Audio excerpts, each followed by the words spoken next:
I want to welcome you guys to the Starting Your T-Shirt Business in 8 Steps webinar here today. A ton of action-packed information that's going to get you off the ground, whether you are just starting, maybe you've been dabbling in it, you've been a hobbyist looking to take it full-time, or looking to take it to something more with your T-shirt business. You are in the right spot here today. A ton of stuff to cover here live with me right now. If you want to chat over in the chat section, lay it on me, right? That's exactly what these webinars are for. It's an interactive format. There are no questions off limits. I'm going to try to answer as absolute much as I can to help you guys out. But Mike, behind the scenes, like I mentioned, everybody at Transfer Express Installs wants to see your business succeed. And I really appreciate your dedication to being here, to bettering your business. And we're here to support you. So anything we could do to help, let us know over in the chat section. I think it's right there during this webinar. We are going to be happy to answer it. I will be glancing over. I'm going to try to stay focused on the material here today so that we can keep this in a timely manner. It is so much to get through. So we might go a little bit over an hour, but just this is going to be, just very, very action-packed, high-level information. I mean, we have a lot of stuff on our YouTube channel that'll dive in even deeper. But if you have a specific question, ask us, because we will answer it here today. So let's just jump right in. I'm going to look right at this agenda of what we're going to be covering. Now, we talked about 8 steps. There might be 9 steps maybe in here. There might be more. But like I said, I just want you guys to be set up and have these gears turning for the steps that you could take for success.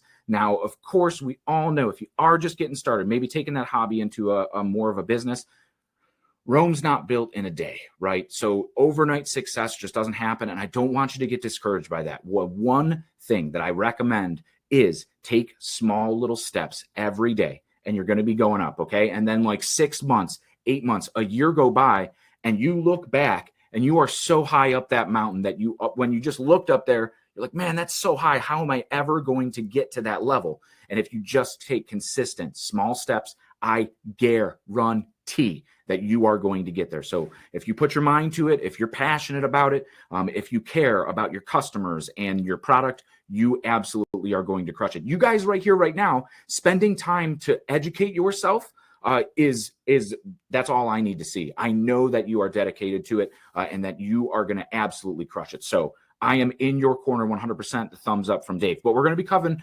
covering first things of choosing a niche. You need an audience to sell any product to, and custom t-shirts and apparel is no different. So you want to find your niche, and then you're going to research that target market. You're definitely going to want to research that. I see ND Print by Design says, will you be at the ASI show in Chicago? You betcha we will. I don't have the exact dates on that one. But maybe Mike could put it on there, or go to that webinars page that he linked in there, and he'll be able to get there. But we will be there, so we could see you there and play around with the products like I was mentioning about those shows. So researching the market. So you're going to identify your market, and then you're going to research your market, right? Then you really want to create a brand. This is the catalyst for being memorable, for building brand loyalty, for people understanding what you do. If it's something as simple as Dave's Tees, right?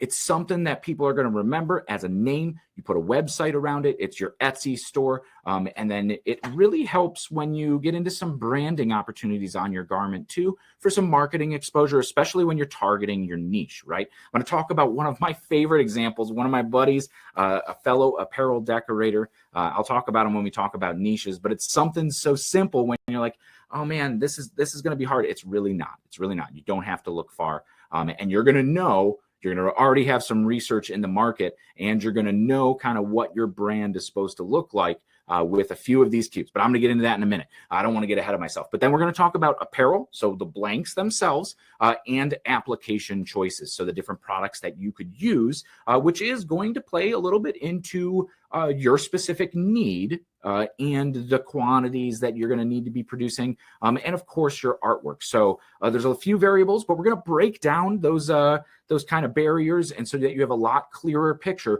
of what transfer type is going to be the most cost effective and the best quality for your project. Okay. Then we're going to talk about equipment needs, right? We're going to be talking about heat printing here. Now, I came from the world. If you're unfamiliar here to Transfer Express, I came from the apparel decorating industry back in 2009. 2009, I started pulling squeegees on my kitchen table, screen printing shirts. If I had known about the heat transfer technology that was available then, goof-proof screen printed transfers are one of Transfer Express's #1 products, and it's been that way for 30 years, right? In 2009 wasn't 30 years ago, although sometimes sure feels like it, right? But if I had known that I could reduce all of the hassle of screens, inks, emulsion, the off contact, the different presses, my squeegee angle, the pressure, the durometer, the sharpness, all of that stuff I didn't have to worry about or learn about had I known about heat transfer technology back then, right? So coming from screen printing on my kitchen table to working through 3 large, huge commercial print shops, and then now here at Transfer Express, I've been around the industry, been around the block, from everything from music merchandising, which is why I just wanted to print t-shirts for my band, which is why I started screen printing on my kitchen table in the first place. So everywhere from music merchandising to retail, and even beyond, working with huge brands like Fanatics and the NFL and Adidas and Nickelodeon and WWE. I've worked with a lot of them, and if it makes you feel better, a lot of them started the same way that you are, just a long time ago, right? They didn't just sprout up overnight, right? You could have a humongous brand, and I believe in you. You're going to have success.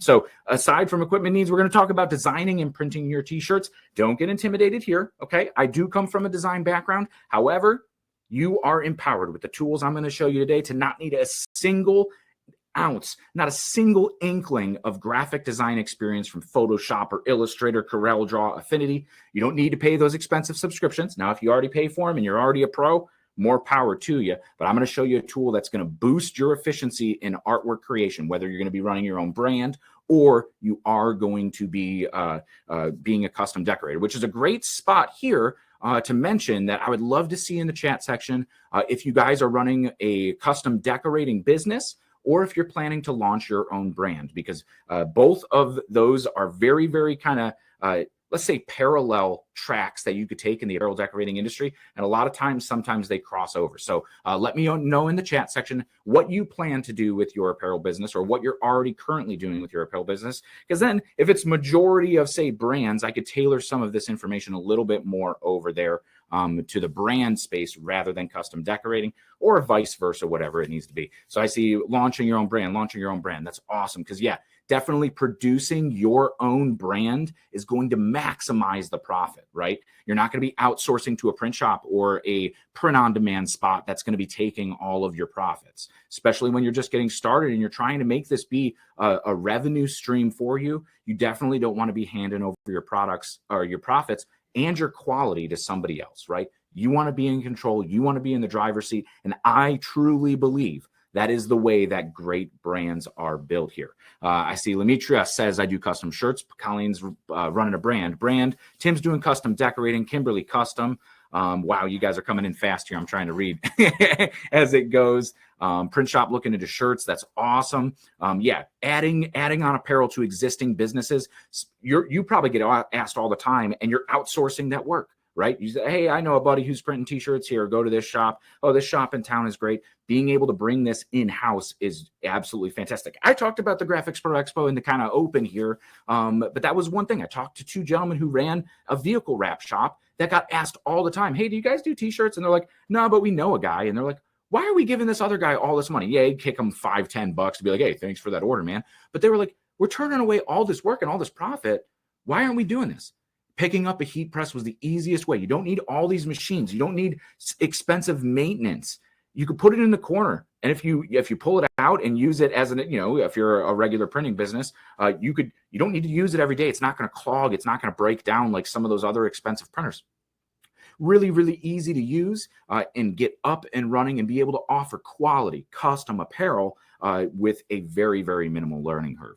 So yeah, we keep going here. So, and then we'll talk about marketing your shirts. So after you have everything else built up, we're going to market your shirts as well. So that's kind of the agenda for today. And if you guys are buckled in, ready to go, we're going to dive right into it here with the plan. Now, I put this up first. It wasn't even on the agenda, but I put together this simple apparel printing business plan, right? It is 8 steps. And this is just stuff, make a little 1-sentence answer. Mike has a Mike has a link here, so you could download this PDF yourself and be able to print it out or just pull it into Acrobat or whatever you have, even like Google Docs or something, and go ahead and just plan. Just put some ideas down on a page. So it's just simple steps. It's not a full-fledged business plan. And if you're really looking to go legit, I really recommend putting a business plan together. But I know when I was, just starting, that was the last thing I wanted to do. I didn't want to worry about taxes or financials. I just wanted to start creating some shirts, right? But this is a great kind of roadmap. And this is going to come up again and again as we talk about your own business journey as an entrepreneur. Having a roadmap is going to be the best way to go. So when you go out on a road trip, you used to have to bring a map with you, right? Or then we had MapQuest. I might be dating myself there. Or now we have GPS, right? So you're not going to leave home without your GPS. Otherwise, you're probably going to get lost, right? This is your roadmap. When you're playing darts at the bar, you aren't just looking away, throwing darts at the dartboard. You're looking at the bullseye, trying to hit it. Now, you don't hit it 100% of the time. I mean, if you're like me, you hit it 0.01% of the time, right? But I'm still getting to the dartboard. I'm not hitting the wall or it's not hitting the floor, right? So it's kind of that same notion when you're starting your business and you're on that journey. Plan ahead and just try to stick to it. Yes, things are going to change, and that is completely okay, right? So if you need to change markets or just switch up your entire audience or switch your brand because something's not working, that's okay, right? We're all going to evolve. It's a learning process as we go, but having an idea of what highway you're going to take to get there is definitely going to get you there a little bit faster than taking the back roads and just not knowing where you're going, where even the entrance to the highway is. So this is a great thing to go in here. So download it. It is free. I made it for you guys. I knew we were talking about starting a t-shirt business. This is going to help you. So free, all for you. Steve asked how to download it. And if you're joining us live here right now, Mike's got it over in the chat section right there. But if you are watching this as a replay, because this will be replayed on YouTube, but go ahead and we'll put the link in the description or in a comment or something. But grab it right in that chat right now, right? When you watch it on YouTube, you don't get the interactive features of it. You don't get the slide downloads at the end. You don't get any of the special offers. So if you're here with us, I really appreciate you, right? So this business plan, number one is the problem. What problem is your business going to solve? I want to print construction apparel for my local community. There's a lot of trades, landscapers. There's brand new construction going in. There's a couple construction firms and subcontractors that just moved in, general contractors. I want to sell to them, right? There's nobody in my market that's hitting that, right? Cool. Sweet. The solution, number two, how is your business going to solve that problem, right? Well, I'm going to solve it with nice fitting apparel that's going to be cost effective and be lightweight because we live in Florida. Man, it's hot in Florida, right? It needs to be lightweight and breathable that employees are going to love to wear, right? Boom, right there. Three, what's your business model? How's your business going to make money? We're going to sell shirts for money. We're going to probably leverage in-person sales if we're going to be consistent here with our construction and trades example. So we're going to leverage our contracts and we'll make invoices and invoice these large companies, maybe with a small online store or something, right? Probably if you're running a brand, it's going to be more. How are your business going to make money? My online store, e-commerce, right? Don't even need a sentence there, just one word. Target audience. Who's going to be purchasing your products? Well, in our construction example right now, it's going to be those construction companies. I know exactly who my audience is going to be. I know I'm going to go after them. Maybe you're doing some like positivity or like CrossFit inspired apparel. Boom, right there. Hey, I know these gyms. I know these interests. You could target that. That's going to be your audience. A little bit more on that in a minute. This is just the basic primer. So download this. You don't have to fill it out right now, but maybe after we get done talking here today, you'll have a great idea. Andy says, looking for a great mock-up program. Andy, buckle up. I'm going to show you one here in just a little bit. All right. And it's free. It's free. You don't have to pay for it at all. Right. Really, really cool. So stay tuned. Promotion. How is that audience going to learn about you? How are you going to advertise to them? Right. I'm going to go talk to them face to face. I know that these general contractors, everything is relationship based. I need to build a relationship with them. I might send them some flyers so they have a little bit of brand awareness or something, maybe some emails, find them on LinkedIn or whatever. But I'm going to kind of warm them up before I go and visit them. So it's not completely cold, because a I've heard of you guys. Where have I heard of you from before is a lot better than nope, never heard of you, right? So some good advertising strategies to get into that. Number 6, your advantage. So what are you going to do better than your competition? Where is your value at? What are you adding to this, right? So if it's like, well, I know this other print shop in town is a 2-week turn or a 4-week turn, I'm going to beat them on that. I know their pricing is a little high. I'm going to beat them on that. I know that they, I emailed them and it took them 3 days to email back to me. I'm going to beat them on customer service. Whatever it is, there is your foot in the door, right? Exploit that. I'm telling you, because if you're not going to do it to your competition, somebody else is going to see you as competition and do it to you. So just keep your eye out for that stuff. So then financial planning, this is where it gets a little murky, right? I'm an artist. I'm a creator. I'm a marketer. I'm a designer, right? I'm not a money guy by any means, right? So this is where I just kept it as one bullet point. Estimated revenue and operating costs, right? If you want to kind of say, hey, well, I made an investment of $2,000. I'd love to make that back within 6 months, right? If you're just getting started, hey, $2,000 for a heat press, I want to make that back within 6 months. You can make that back within hours with one big order with profit. So it's probably not even going to take 6 months to pay that off. And then, of course, immediate needs. If you're just getting started, maybe you say, I do need that heat press. How am I going to raise capital for that? A lot of times, friends, family, you could get some investors into a business or for a very, very low startup cost and just work out a plan and say, hey, I'm going to pay you back this much in terms of this. Or like printing is really great because there's fairly high profit margins in custom apparel, right? So you could say, oh, well, if you give me whatever now, because your buddy owns a landscaping business, we'll stay with the trades reference here and stay consistent. But like, your buddy owns a landscaping business. Hey man, you got, $500 to kind of help me get started. I'll give you X number of t-shirts and hoodies and I'll fit your crew, right? So it's kind of that in-kind trade, but you already have maybe a customer going, a great way to showcase your work, whatever it may be. That's a great way to start documenting those needs. In a lot of cases, you're like, well, I already have a heat press. I just need a website. Then there you go. This is going to be your roadmap to get started. One thing I do like to say, I mentioned like taking those steps up the mountain, but setting realistic goals for yourself. Because a lot of people get into any entrepreneur position and go, I'm gonna crush it, right? I'm gonna do $200,000 in sales this year, and then you do 20, and you're like, well, this was a waste of time. I don't know what I'm doing with my life, and wow, I'm really discouraged. And those are the kind of goals that you set that you do get discouraged. It's kind of out of your hands. Now you could absolutely drive and do everything you can. Like, well, I'm gonna do this amount of marketing. I'm gonna make sure I have my storefront here. I'm gonna make sure I do this many emails a day or whatever, right? To get to that larger goal. But all those things that I just mentioned, right? Let me make sure my product listings are up to date. Maybe make sure I'm sending my emails and doing this. Those are the goals then that you actually write down and obtain those. I want to add 3 new products to my brand every single month with 6 product photos every single week.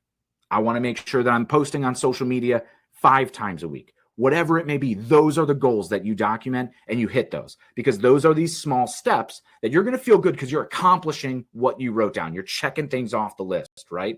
And you're going to see these sales come in because of it. You're not going to open an Etsy store and get flooded with orders overnight. Maybe if you do some marketing on TikTok and go viral, because I've seen that happen to more than a dozen creators that I've worked with here or have worked with Transfer Express, especially during the pandemic.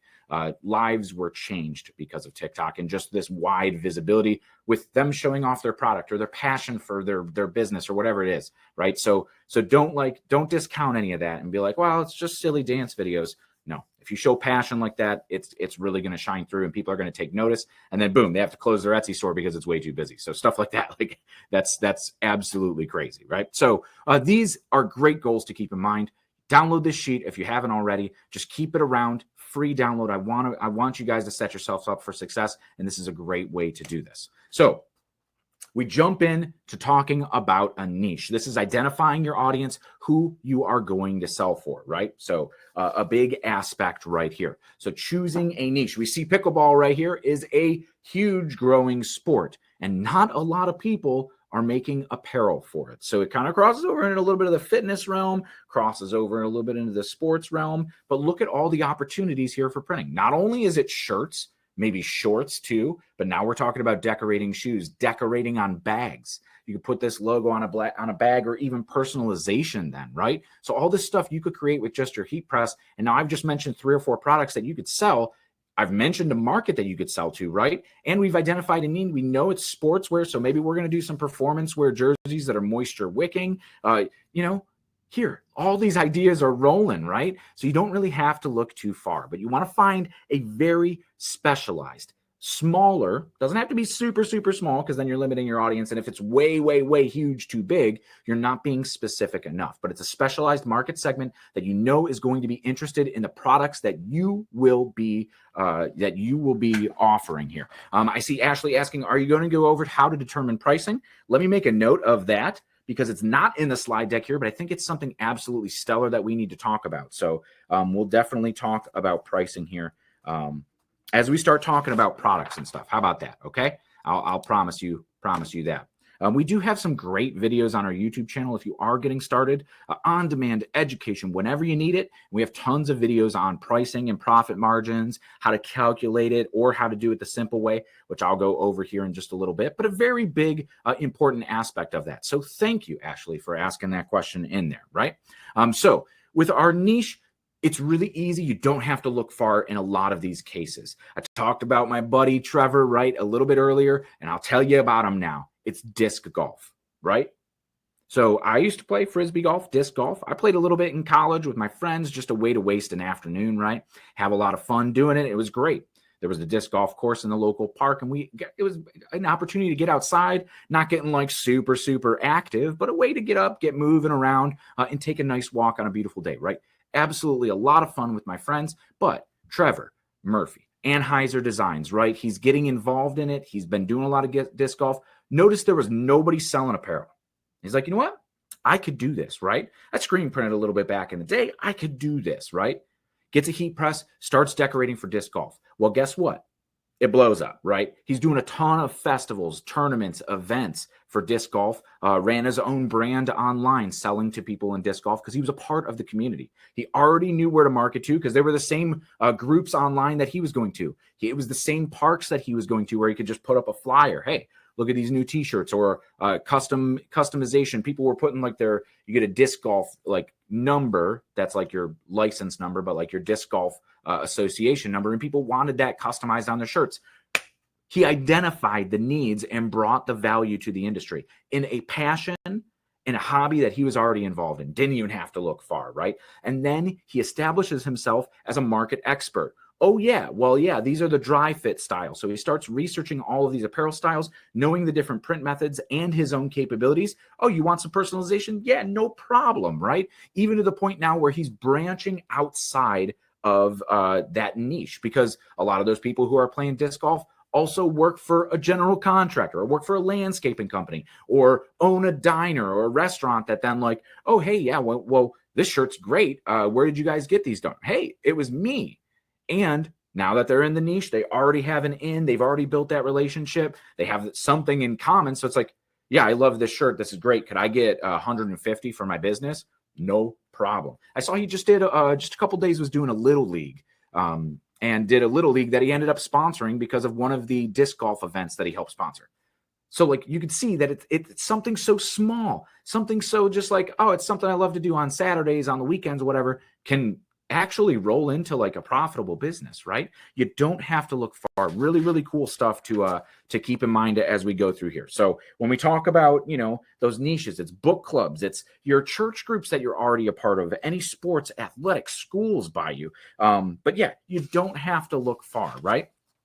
So here's all of these top t-shirt niches right here. A lot of these are from Etsy or online. You see a whole bunch of stuff as we kind of have been in the industry for a little while, but a lot of it is that geographic pride, a huge one. The Cleveland pride, no sports licensing. So we're avoiding sports licensing. We have an entire webinar that's like an hour long on just avoiding licensing from Disney or the NCAA, NFL, MLB, NBA, any of those major organizations, because they will come after you. Especially as a small business, it could be absolutely crippling. If you don't have an LLC, they could possibly come after your house, your car, your property as damages for impeding on that. So, sometimes it's a cease and desist. Sometimes it's you're getting banned from Disney World, right? So there's a whole bunch of stuff, and that Disney sends you a pile of paperwork saying, hey, yeah, pretty much you owe us a lot of money. Not a great way to start when you just start trying to start a t-shirt business, right? So just avoid it, right? But so people will do, I mean, here in Cleveland, we have the Cleveland Browns, the Cleveland Guardians, the Cavaliers. They will do sports themed that hint at it's a Cleveland Brown shirt because it's orange or brown and just says Cleveland football. Yeah, they're avoiding all of the copyright. They're not using any of those infringed documents. Now, of course, you could go online and just Google search whatever team name, copyrights, and there is probably a website or a law firm that's cataloged that's going to pull it up. I think the one is Gerben Law, but if you just Google search any like major copyrights, it's a great library, mostly up to date. There's some things in there, but like one thing that really is like interesting to pull out is like, I didn't know that the Cleveland Browns, the fan section where like the rowdy fans sit, is called the Dog Pound, right? But as it relates to football and the Cleveland Browns, if you put Dog Pound on apparel, they own that. So you'd have to license that. That's one of the intellectual properties of the Cleveland Browns. So like that kind of stuff, maybe you're not thinking about. You're like, oh, I'm not saying the team name. I'm not using a logo. But as it appears on apparel and merchandise with orange and brown, yeah, right? So DAWG too. So it's not like just a regular Dog Pound. So if you're doing t-shirts for the local ASPCA or something, don't worry. You're probably also not putting Dog Pound on it. A little bit more tasteful than that. But religion, so faith, positivity, any biblical quotes, stuff like that is incredibly popular. Occupations are a great niche to target. Maybe you come from the nursing world, right? Mel's Crafty Corner is a great example of that. Look up her store. A nurse herself, I think I was in her about page, but she referenced that and does a lot of like positivity as it relates to heart health and like this really, really fun style, but a great niche to jump into there too. Real estate or teaching, education. You see a lot of stuff that already is ingrained in your life. And then like, if it's your hobby, like, you're selling to nurses and they're going to be wearing it under scrubs or like wearing it out, what kind of style you like to wear. So it's probably what other nurses are going to want to wear, right? Doctors, healthcare professionals, whatever it may be. Music merch, right? You're in a band, you're like, wow, I really like these like tri-blend tees, these fashion fit garments, or like, hey, we even like this more streetwear style. Whatever your niche is. Of course, like heavy metal is probably going to be a little bit more streetwear style. The let's say like hip hop, R&B, a little bit of the looser fit. Whereas like if you're an indie rock band, you're not making streetwear tees, right?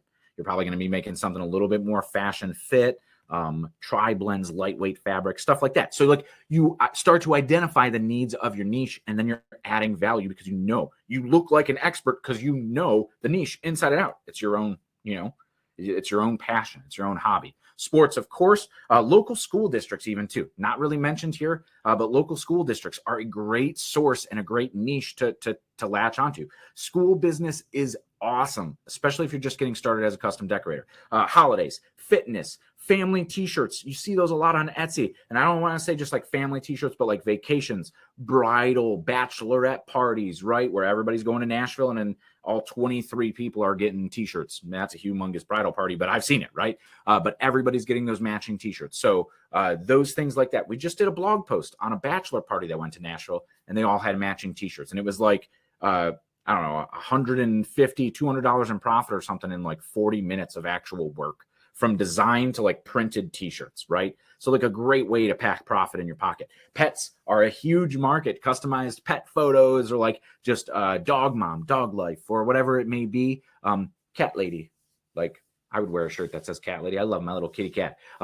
Inspiration, motivational, kind of gets back into that fitness or that just positivity. One of the big things that I thought was really, really cool on some Etsy stores during the pandemic, on like a shirt sleeve, on the inside, so like where only the wearer would see it, it would have little things like, you're doing great today. So when you're at home in the pandemic and maybe nobody's giving you some other encouragement, and you feel isolated and you're sitting there just typing away on your computer, and you look down and you're like, you know what?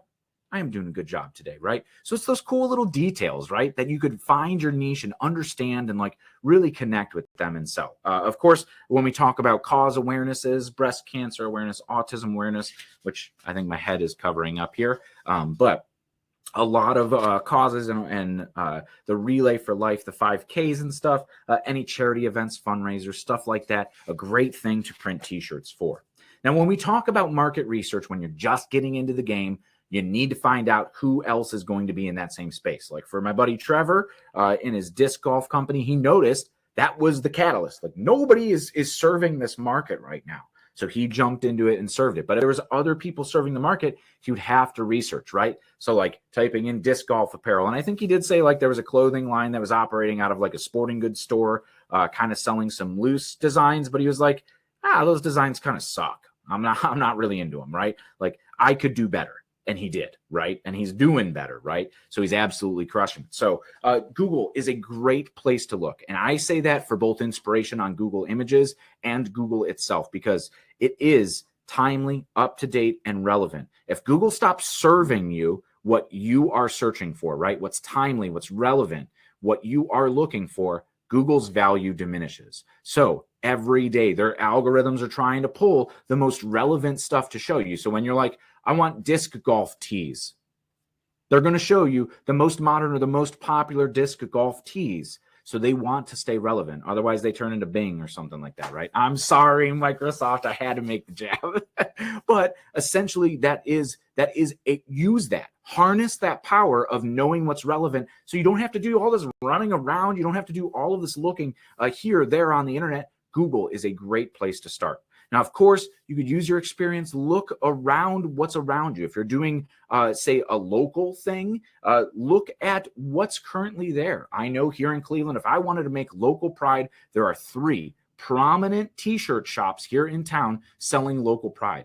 And in Cleveland, we're not like a super, super major market. It's a big market, but it's not a huge super, like it's not New York City or LA or Chicago or something right like that. But 3 t-shirt businesses completely coexist and do really successful to the point that like they're opening new brick and mortar stores. Every single one of them has multiple brick and mortar stores around the entire Cleveland area, the east side or the west side, the south side, wherever it be, Akron, right? So like there's tons of these apparel companies all cropping up around town, and there's enough of the market to sustain it. But each one, I guarantee, looked at the one that came before it and said, we could do that better. How are we going to do that better? Well, we're going to use softer, more fashionable tees, or we're going to do more designs. They don't really do a lot of sports-related designs, so let's do sports-related designs, right? Their designs are kind of cut and classic, so let's do like some nice illustrated ones.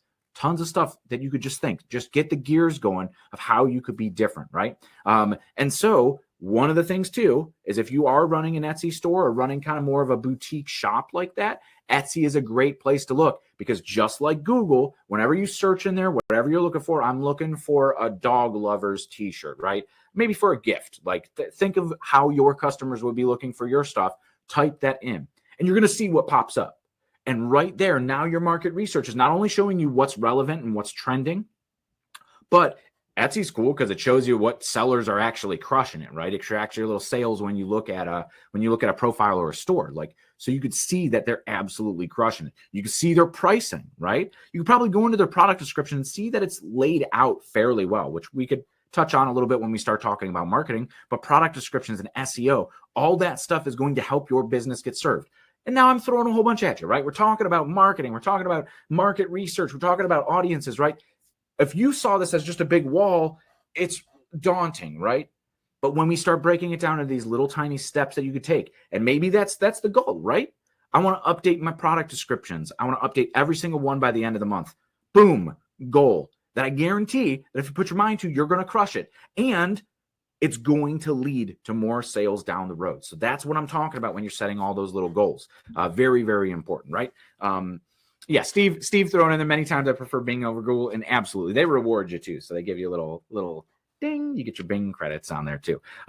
But you want to look for any crossover audiences, and that's easy to find on Facebook groups or Reddit or any of those forums where maybe some interests cross over, like local pride into sports pride. That's an easy line to draw, you know, and maybe like fitness in some way could roll into some other kinds of sports, or CrossFit turns into, I don't know, powerlifting, whatever, you know, that's very aligned all together. But yes, great things to keep your mind going, and how you could serve your audience and who else is serving your audience. That's really going to check off that, number 6, which is the how can you do it better, right?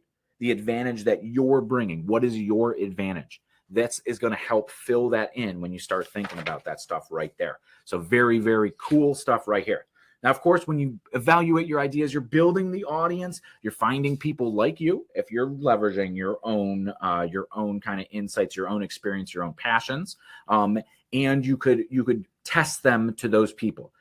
Maybe just mock it up, right? You don't need to be spending the money buying blank t-shirts or even transfers, putting anything together.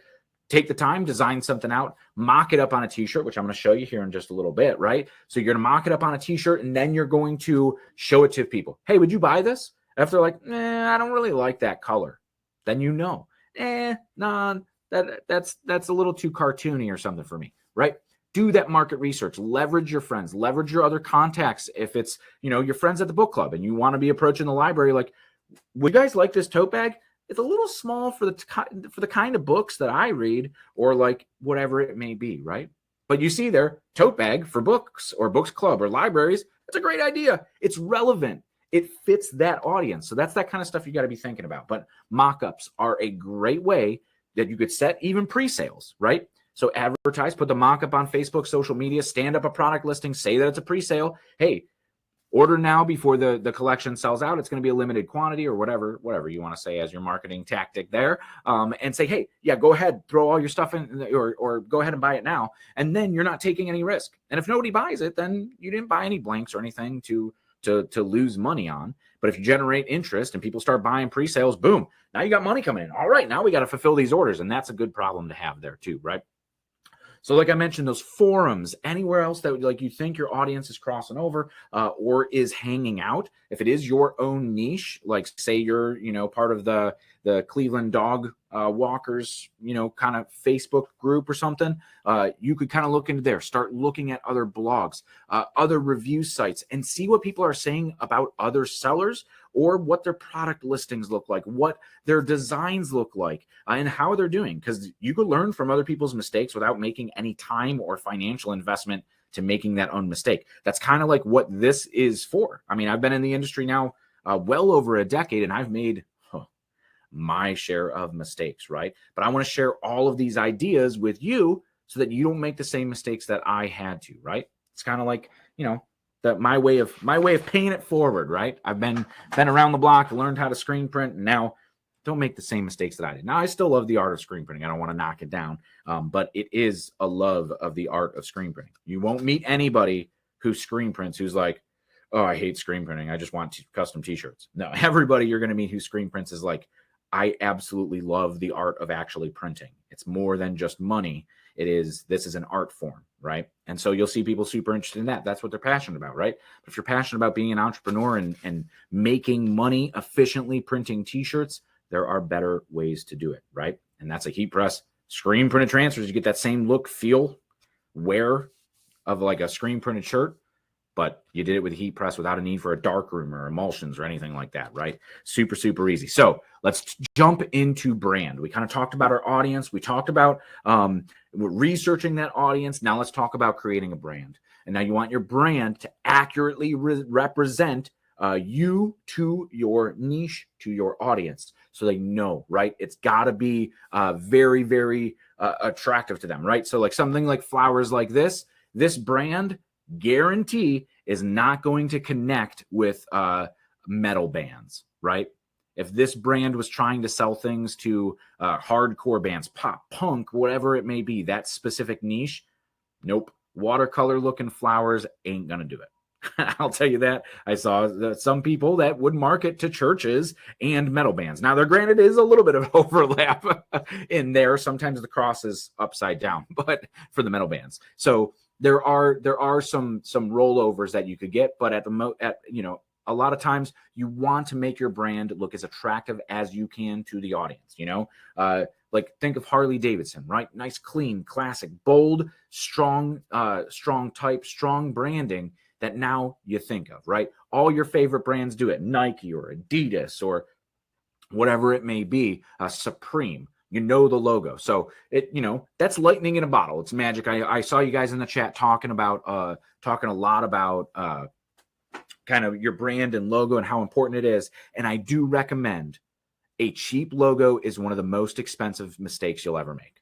Because if your logo just fits in with everybody, it doesn't look professional, and you just had your cousin Joey do it who knows Photoshop, Spoiler alert, Joey doesn't know how to use Photoshop, right? So trust in a professional. There's some great tools out there and some great designers probably in your community that would love to cut you a sweet deal if you're going to cut them some t-shirts or something too, right? So it's always great to invest in this stuff. It's important because otherwise, if people see your brand and they're like, meh, like, nah, that logo doesn't speak to me at all, you're going to lose a customer right with your logo, right? Now, that's a super extreme example. Yes, of course. But like if you are trying to attract other floral businesses as a custom decorator or gardeners and that entire niche, we didn't even talk about it in the list, right? But gardening, yard work, that hobby, that passion, that craft, like something more like this.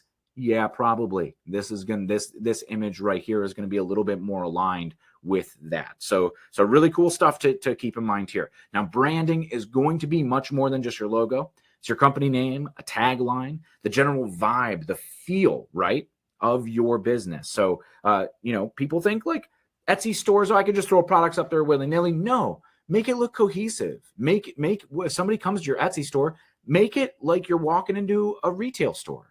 You don't walk into like Target and then like everything's just disheveled, because that would be a weird experience. You don't walk into Gap and it's like, here's the winter collection right next to tank top. Like, no, it's organized. It's consistent. It looks clean. It's all merchandised the same way. And you could achieve that by taking those small little steps, or just setting up, when you're setting up your store, you go, well, all of my products are going to have a white border around it. They're going to look nice, clean, and classic, or they're all going to be on the same kind of hardwood floor background that gives it that nice rustic vibe. You see, now we're crafting our brand together that's going to really connect with our audience. This is all stuff you should be thinking about. Especially, it's easier to just start the right way than dive in and then have to go back and change it, because then your brand's feeling, for your customers that have been with you, they're getting jerked and tugged around in all these different directions, that consistency really pays off. But I do want to talk about, as we're talking about branding here, closed captioning. Thank you, the United States government, for that nice little pun. Uncle Sam's got a sense of humor, apparently, right?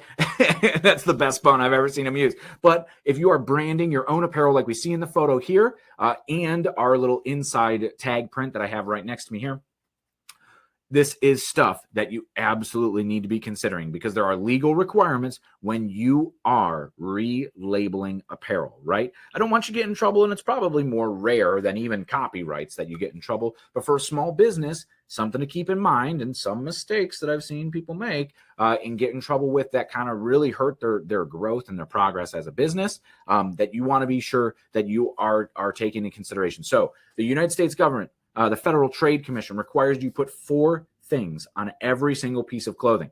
Every single piece of clothing that you've ever purchased most likely had them on there. If you're going to go to Target or Walmart or Old Navy and go buy a t-shirt, all of these things are going to be on it, and more, surprisingly, because your business name needs to be included. The government needs to know who's creating the shirt, who to come back to. Now, like, say a lot of inside tag labels now on blank shirts are easily ripped away, right?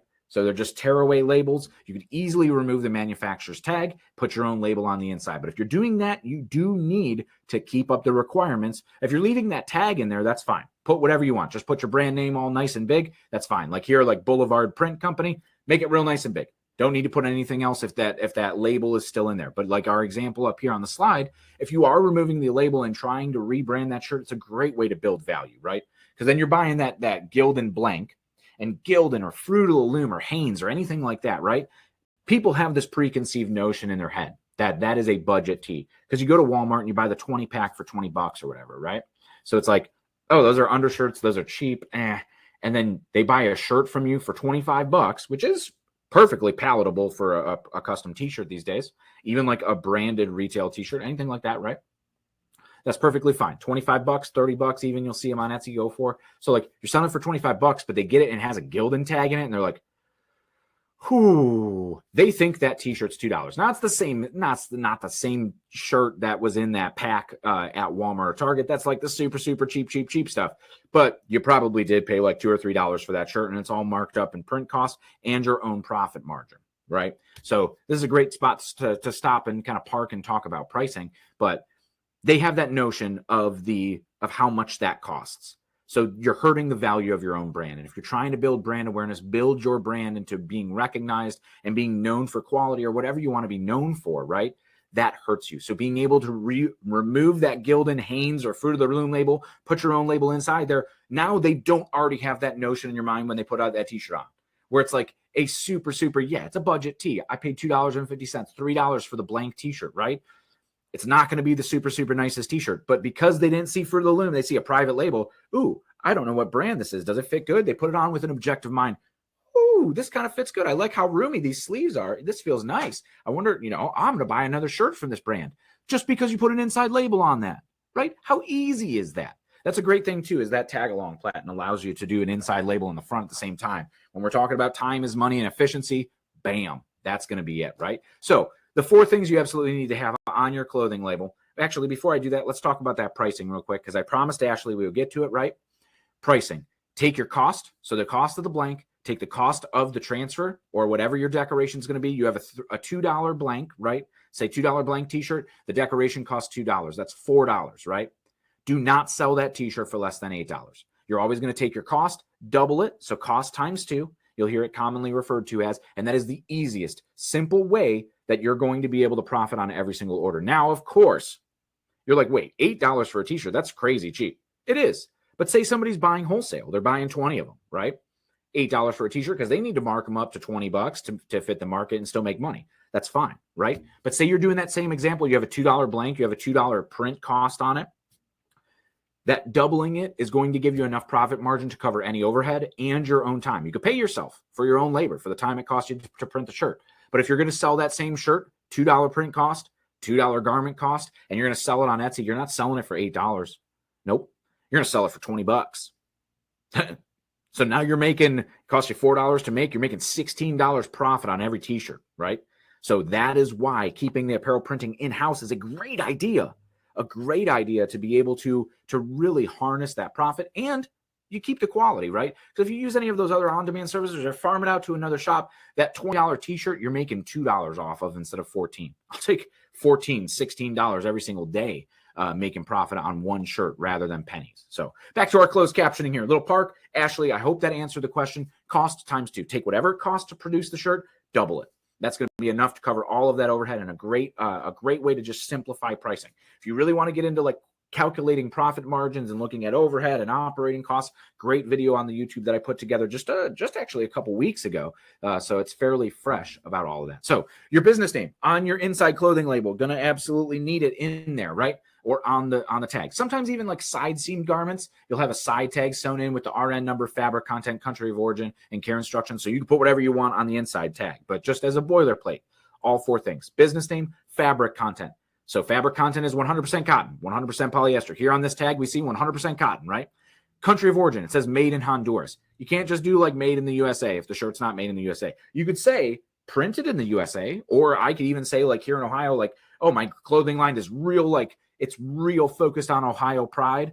Hey, I'm going to put printed in Ohio, right? No, we're buying blanks that are coming from Honduras, but I want to make sure people know this is made in Ohio. So instead of saying made in Ohio, say printed in Ohio and then manufactured in Honduras or whatever you want to say, right? Garment from Honduras. Imported, like Bella Canvas says, like made in the USA of imported materials, right? So anything you want to do. Or maybe you're buying made in the USA blanks. I do think there is actually one wholesale clothing decorator or a wholesale clothing company that's based out of Cleveland. Like, so maybe it is. You could say 100% this shirt is made and printed in Ohio.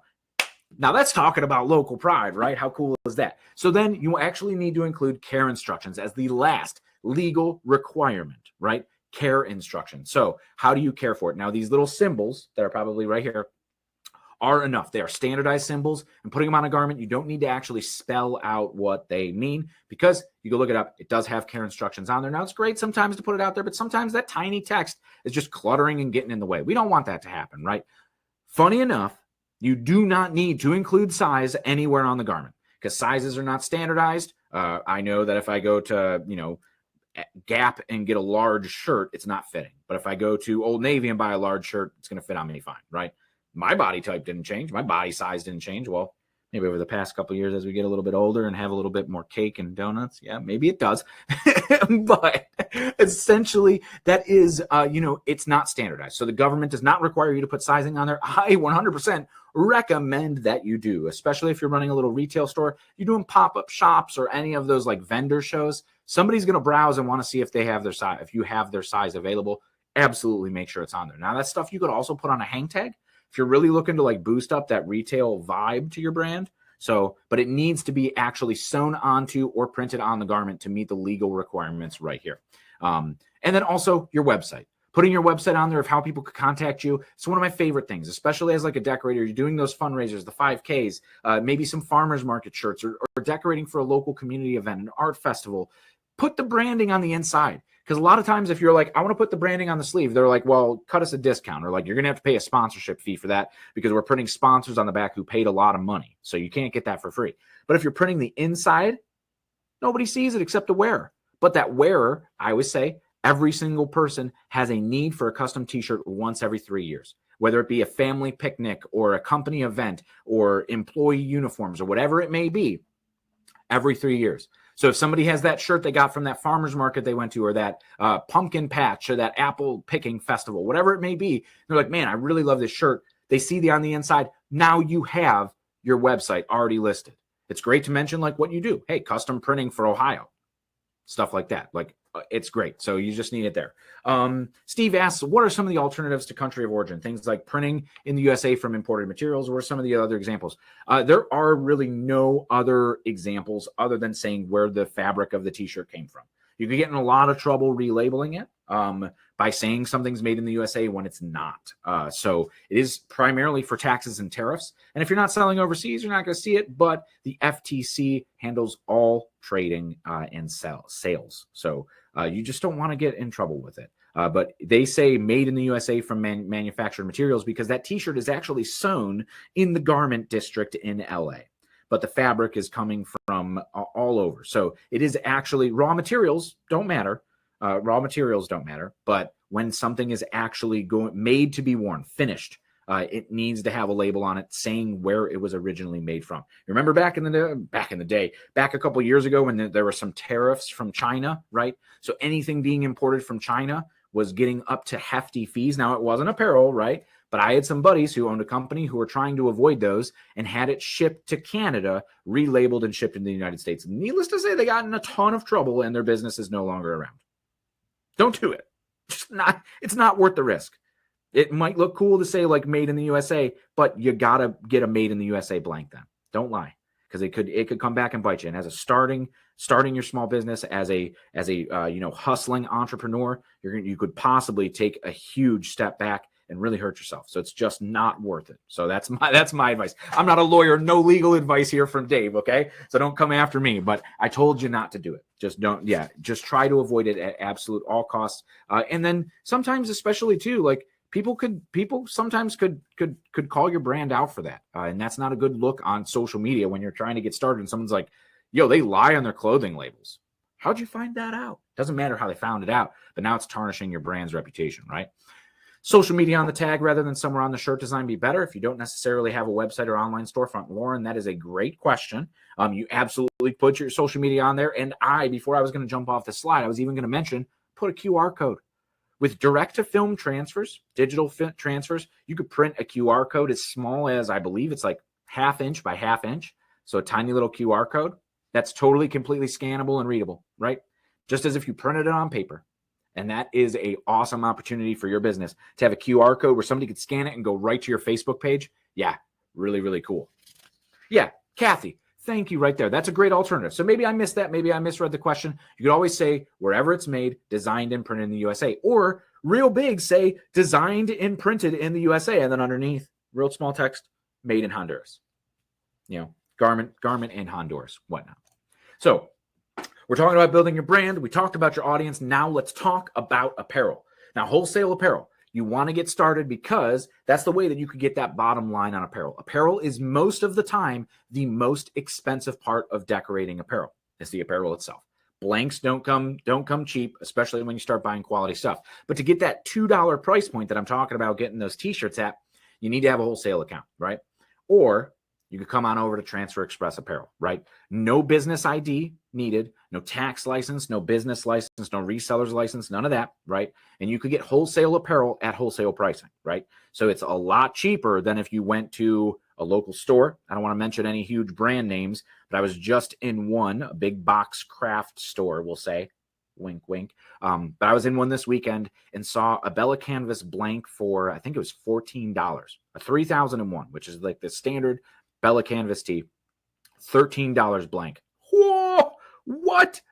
I'm going to put $2 of decoration on that and make like next to nothing. But I know with a wholesale account, like at transferexpress.com, it's probably $9 for that same shirt, right?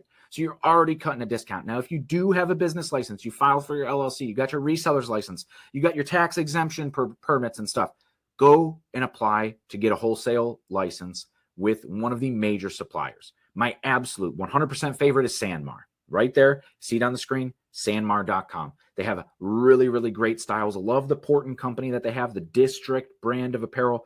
It's fantastic stuff that really, really helps you build profit as running your own brand, right? Because it gives you some fashion-forward styles that are not. You're not paying the fashion-forward price. Ariel asks, is there a link to order wholesale apparel from you guys? Yes, absolutely. Mike's probably fast typing right now to put it in there to give you that link for wholesale apparel. Or you could go on over to transferexpress.com and click on wholesale apparel right there as well. So all right there. Now, you do have to log in to have an account to see the wholesale apparel pricing at Transfer Express, but you don't need a tax ID. There's a field at the bottom for tax ID if you just want to get started with your tax exemption status with us. But if you're okay paying sales tax for now, once you get rolling and get up and going, absolutely, I recommend you get set up with that stuff to get the lowest cost. But for right now, you don't need it to sign up for Transfer Express and get it in there. Boom. Mike got it up in the chat right there for wholesale apparel. So yeah, transferexpress.com. You'll see that's part of the navigation at the top of the page. It just says wholesale apparel. Go in there, browse a humongous catalog of blanks, all of the different colorways. It even tells you stock levels in there too.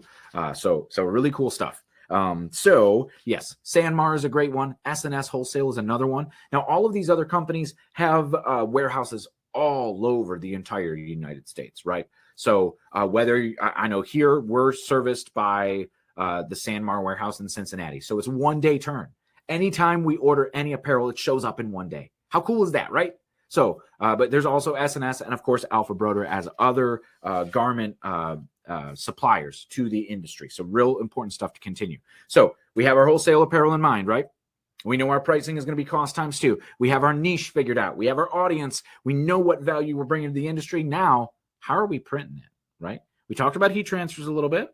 So let's talk about custom transfers. Now, here at Transfer Express, we have been the custom transfer people since 1991. Well over 30 years of helping apparel decorators just like you absolutely crush it. We would not still be around if we were not a part of other decorators' success. So I'm really glad you're here because we've made the roadmap. We've seen people do it, and we want to share that advice to have you do it too, right? Really, really important.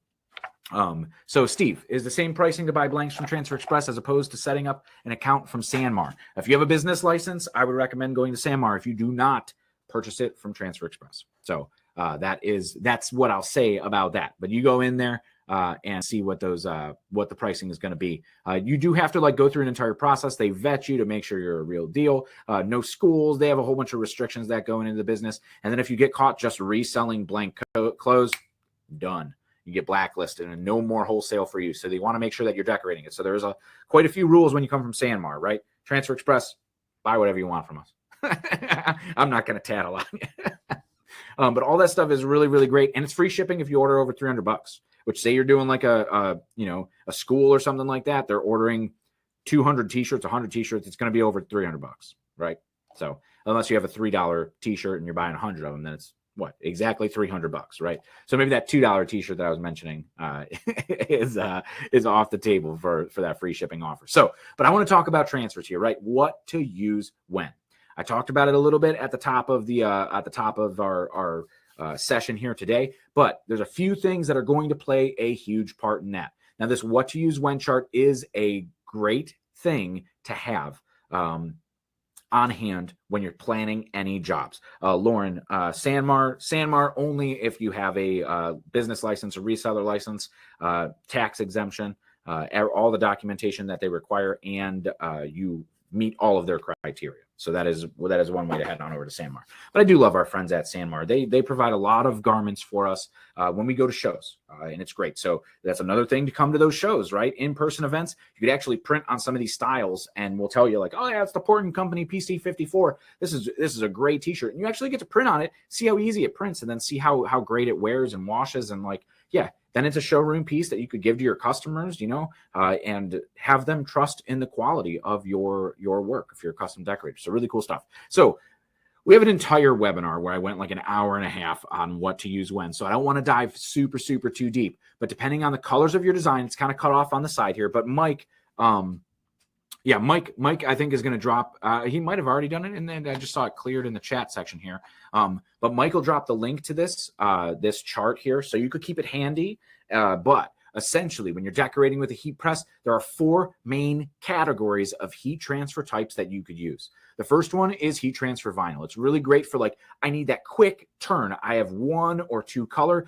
1-2 pieces, like really small quantities, low color counts, and an immediate need. I need it now, right? And you need to turn it the same day. That's where heat transfer vinyl is going to come in. Maybe you're cutting with a Cricut or a silhouette cutter at home. You're familiar with vinyl cutting. I would say if you don't already have a vinyl cutter or don't really find yourself in those needs for like, I need it immediately, dedicate some more of that budget instead of buying a cutter to buying apparel, or just so that you could do on-demand fulfillment, buying a website, spending a logo, some heat press equipment. If you want to upgrade your heat press, that would be better served, because now with the current technology, Ultra Color Max is our direct to film transfer. No minimum quantities, order by midnight and it ships the next business day, right? So like really quick turn, really great capabilities because it's full color. It's 6 cents a square inch, regardless of how many pieces you're buying, whether it be 1 or whether it be 100. So it depends on the size of your logo, but you're not charged per colors in your design, right? So you could have full color photos, gradients, photorealistic illustrations, whatever it may be, you absolutely could do it. And it's all one set price, ships next day if ordered before midnight. And it's a super efficient, quick, one-step, 290-degree hot peel. It goes on cotton, polyester, cotton poly blends, tri-blends, and even spandex. So it's a really versatile transfer. You can buy one transfer type and print on a lot of stuff, right? But it can get expensive into those larger quantities. So you'll see over on the bottom right, there's purple. That's Ultra Color Pro, or any of the Ultra Color transfers that are the hybrid transfers, let's say. So it's a digitally printed image with a screen printed adhesive on the back. Now, my absolute favorite, I came from the Plastisol world. We're going to the big orange box here, is screen printed Plastisol transfers. Plastisol ink is the exact same type of ink that's been used on t-shirts since about the 60s, when graphic t-shirts really exploded in popularity. They are a plastic-based ink, which makes them durable and flexible and able to be laundered and last on the shirt for a long time when applied properly, right? So we're talking about the right application temperature. Even with screen printing, it has to be the right curing temperature. But if you follow the instructions, really easy. We're going to get into that in just a second too. But essentially, this mimics the look and feel of screen printing. So all of those t-shirts that you have printed in your closet, this is going to feel the most similar to that. However, it is a spot color transfer being screen printed.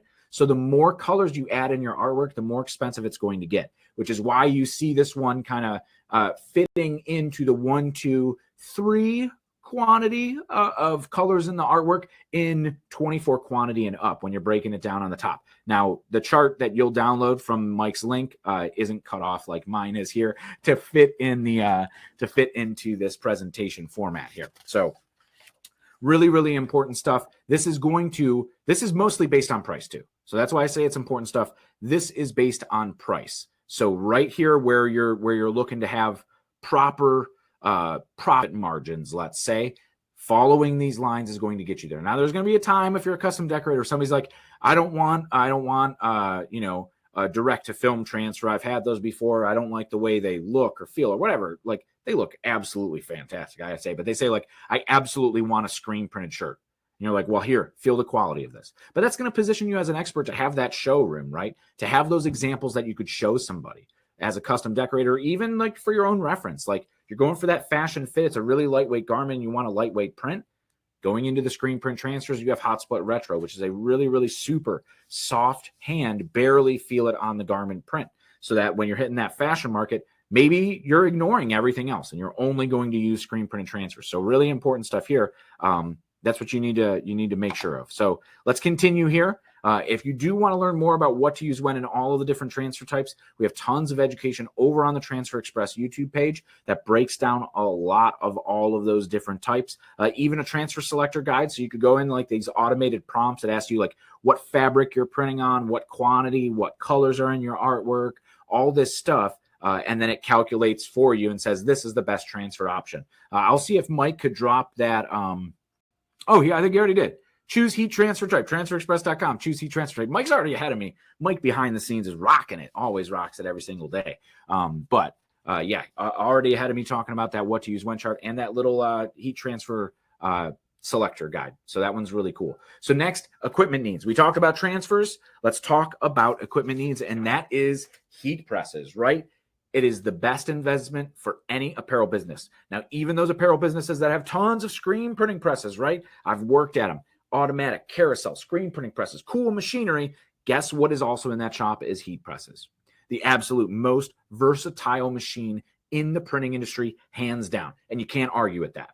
It is in more shops than anywhere else. Yeah, there's screen printing presses, but there's 600 different kinds of them, right? There's automatic presses. There's manual presses, right?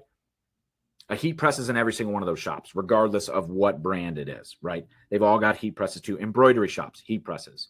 Schools, printing t-shirts in schools, heat presses, right? Heat presses are everywhere, and they empower so many people to get quality decoration on both t-shirts, on accessories, bags, totes, hoodies, tons of different substrates, polyester, anything you throw at it with the right transfer type, you absolutely could crush it right there.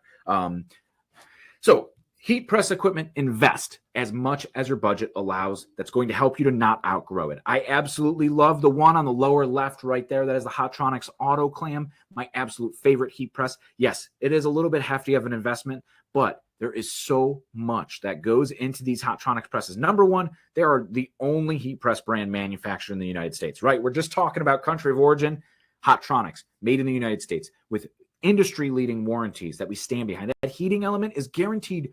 It has a lifetime warranty on, I think it's a 5-year on the heating element and a lifetime warranty on all of the framework. So like when you buy one of those budget presses, I've heard the horror stories of them breaking down. The handle just snaps off on it when you get that first 300-piece order that's going to be like, this is it. This is what we've been working for. And then your heat press, you can't rely on your heat press. And that really hurts your business, especially when you're just trying to grow. Buy something that's going to grow with you. And all of these Hotronix heat presses are going to have resale value too. So if things don't work out, you got to always turn around and sell them. But if you're hearing this webinar, I don't think that's going to happen to you. I think you're going to succeed, right? So you're going to be absolutely crushing it. Sure, the big dual models are fantastic for commercial use. I'm not debating that. I've used them in more commercial environments or when I needed to print a ton of shirts, and it's super easy, super automated, right? But there are heat presses for any budget. Buy as much as your budget's going to allow. It's going to be the backbone of your business and requires zero to no maintenance. There's no ink lines to maintain, no daily running of it to make sure it's not clogged up, and then you're going to have to run cleanings on it before the next time you need it. No, there's coatings on the heating element, so it's not going to rust. Everything's powder coated aluminum, so it's not going to deteriorate. Lifetime warranty on the framework of the machine, so it's not going to break down on you. And then there's support. For if you're running into issues whatsoever, you could actually reach out and talk to somebody instead of those Amazon presses who are like, you should probably just buy another one. Not sustainable, right? Not sustainable at all. So there are a lot of different things too that break down different heat presses. One of my favorite features for the Hotronix line is interchangeable platens. Like we were looking at that other platen earlier with the shirt that had printing the inside tag in the front of the shirt at the same exact time, exclusive to Hotronix platens, right? Or Hotronix heat presses. Essentially, there's a little lever. You open the lever, the bottom platen just lifts off. You can make it smaller. You make it bigger. Whatever you want to do, you can make it so that you can print the inside tags at the same time. So you can print on sleeves. So like big, long, I guess that's, if I point directly at the camera, you can't see it, but I like big, long sleeve platens, right? Whatever you need to do to be able to print what you need to print. Now, don't go out and you don't necessarily need to buy all of those right now, but You could use mouse pads. You could use the little silicone pads or the Print Perfect pads for placements on hoodies to avoid zippers, seams, anything to get that nice, smooth, flat, even surface. Now, Hotronics 2, the patented heating element design allows for 0 cold spots. So especially when you're just getting started and you're trying to learn how to print apparel yourself, dealing with the deficiencies of a lower end heat press are going to add so much frustration. That's going to take your mind out of your creative entrepreneurial spirit, or I want to make this t-shirt look great when it's not applying, right? And heat presses, the majority of the time, are the culprit for that, because the heating element is like an X. So there's cold spots here or there, right? Or the pressure. You don't have a pressure readout. You can't tell. You're just guessing on how much pressure you're doing. And whenever we're talking about heat transfers, the recipe is the heat press trifecta, I say. So it's time, temperature, and pressure. All 3 of those are a tripod for perfect application. So if you remove time out of the equation, the other 2 legs fall down. If you remove pressure out of the equation, it doesn't matter if you have the correct time and temperature. If the pressure's not right, you're not going to have a proper application. So all of these heat presses have accurate time, temperature, and pressure with over the center pressure adjustment instead of on the back. I've used heat presses with on the back pressure adjustments, and it pinches at the back before it closes, right? So back here where the press is closing, tons of pressure right here and no pressure up here. So as I peel the transfers, hey, this isn't applying, this is. That's weird. And if I compensate, then this is over applying and this is applying. So like having all of these, even the auto clam, it comes down and right before it contacts the bottom, it evens out. So it contacts all at the same exact time. And that's that floating hinge on it. So really, really important features that build Hotronics presses into what they are to be valuable and really, really make heat decorating easy and give you the quality that your customers are going to want to trust. But this isn't a sales pitch for heat presses. I just love Hotronics heat presses. So we're done talking about heat presses. I urge you guys to research and what your budget's going to allow. I don't want you to spend outside of what you can and dig yourself into a hole. Another thing that's not great for businesses just starting out is going and investing. We saw a lot of people do it with direct-to-garment printers. Go out and buy a $30,000 direct-to-garment printer, the price of a car, and now you're digging yourself out of that hole. When are you going to make profit for yourself, right? You're paying interest on that thing too with the credit card or whatever it may be. No, I don't want to see that for you. So do as much as your budget allows. I'm not going to tell you to go out and spend more than what your budget allows. Because, I mean, yeah, there's great, that dual air fusion is a great press, but I'm not going to go out and spend $7,000, $8,000 on a heat press if I could help do it with this very similar quality with the Hotronics press for less. Now, when my shop evolves into that and gets to that level where you need that, then absolutely use it. So here, creating your artwork. This is one of my favorite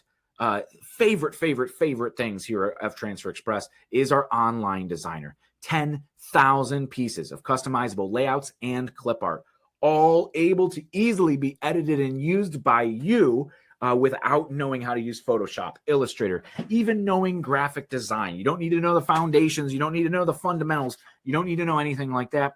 And it's completely free to use. You don't need a super powered computer. No subscriptions, no how many gigabytes of RAM, whatever it is, right? No, you just need the internet. That's it. It runs awesome on tablets, iPads, Surface tablets, any computer, laptops, Chromebooks, those internet-connected notebooks and little computers that cost now $100 or so, right? It runs just as good as that as it does on a MacBook, right? Where like you can't even download Adobe apps for a Chromebook. They just don't make them, right? But you could go to transferexpress.com. Anywhere there's an internet connection, you have access to that software. And yes, even on your phone too. It works on your phone. Now, designing is absolutely capable on your phone. It's a little bit easier when you have a tablet or a computer. But if, say, you need to go in there and just change some words to a layout that you already saved, yeah, did I mention there's folders and saving structures, and all of the artwork you've ever created in there is always saved in there forever in perpetuity, and you could just reorder it or reference it or mock it up or whatever you need to do. It's all there, right? Accessible anywhere. So Dave asked, can your design be exported from the online designer to Illustrator or other apps? No, it cannot be. So it is made to store and produce transfers, but we would have to charge a lot of money like Adobe does if you were able to download all the stuff out of it. Now, you can download mockups though.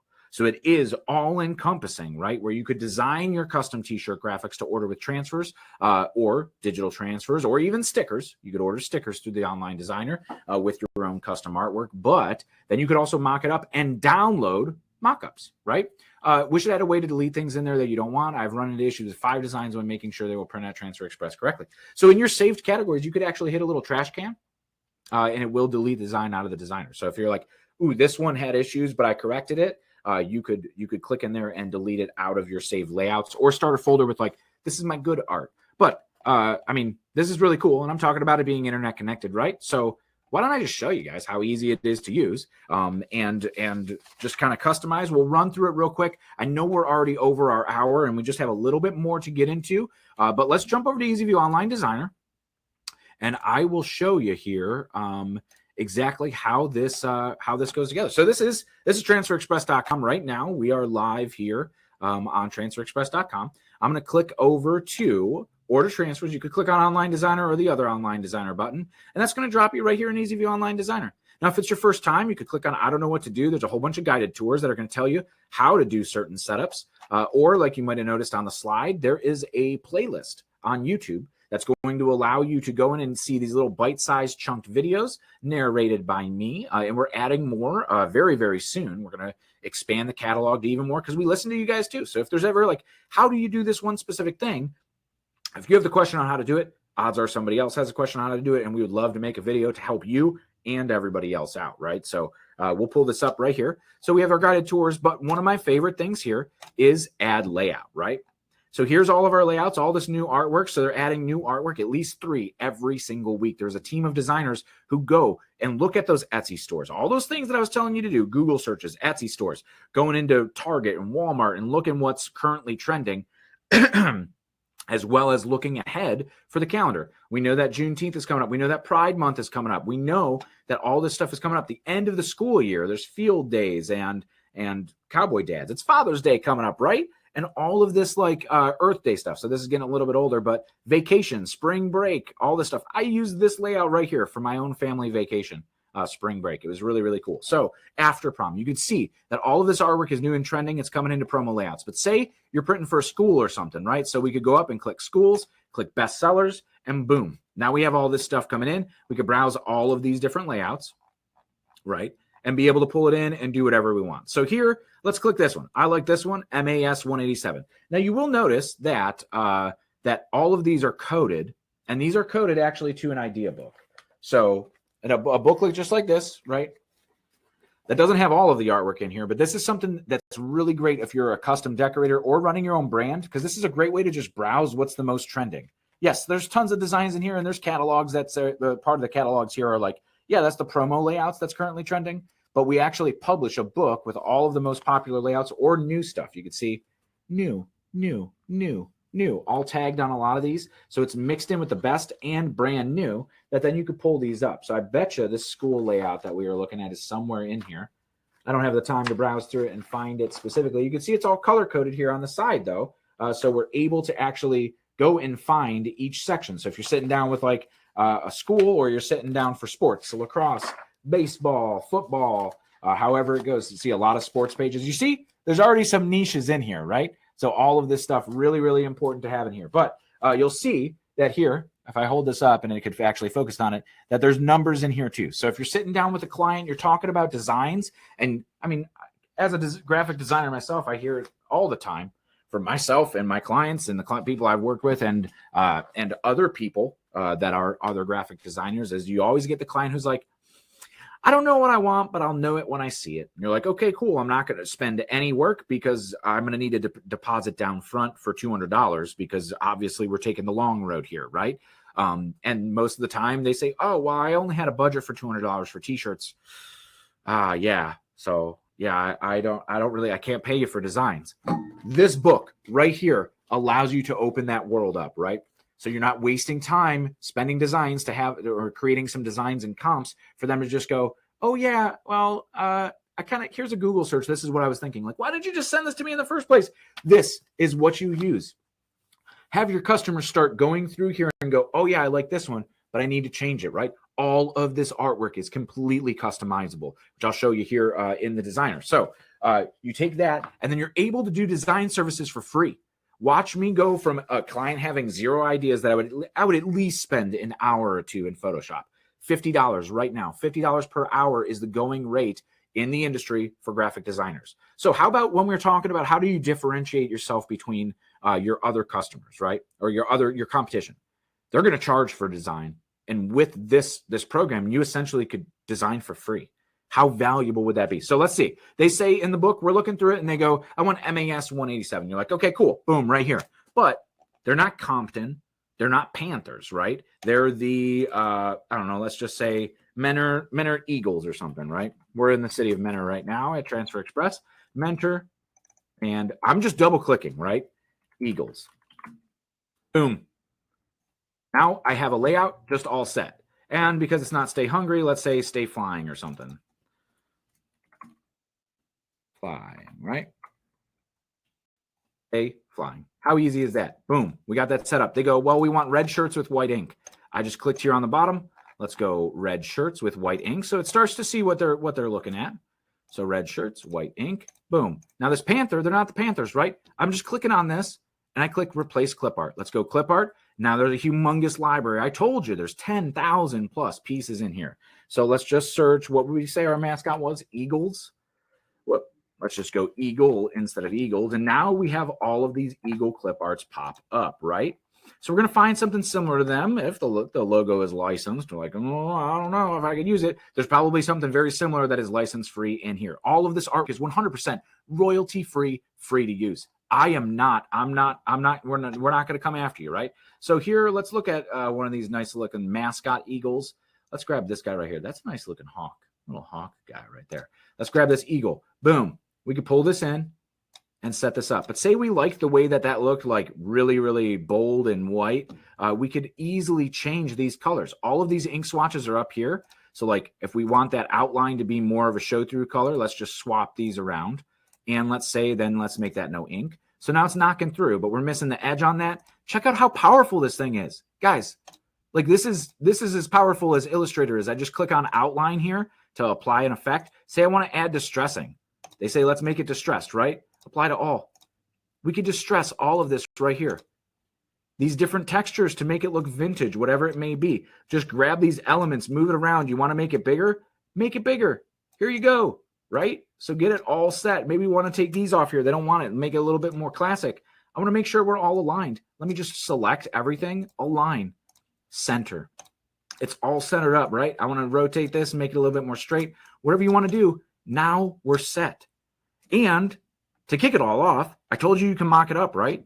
So here, in 2 seconds, we just went from zero idea to having pretty much production ready artwork. Let's go here, click use apparel. So you could upload your own apparel if you want. So if you take a photo of the own t-shirt, maybe you download a mock-up pack or something like a product shots from Etsy, you could upload those right here. Or you could say, I want to browse stock. Here's just regular stock t-shirts. Look, red t-shirt. We'll grab this one. Let's go in this watermark. I said Dave's Tees is my fake business. Dave's Tees, watermark it so nobody's stealing it, or just turn it off so it's your Etsy photo product listing. Boom. 100% completely done. I went from an idea to a customized t-shirt. Now, even if I was going to do something simple like this, and the customer said, I want an eagle, I want it to say Manor and kind of an arch, and underneath, I want arch text that says Eagles, right? In Illustrator, I'm pretty good, right?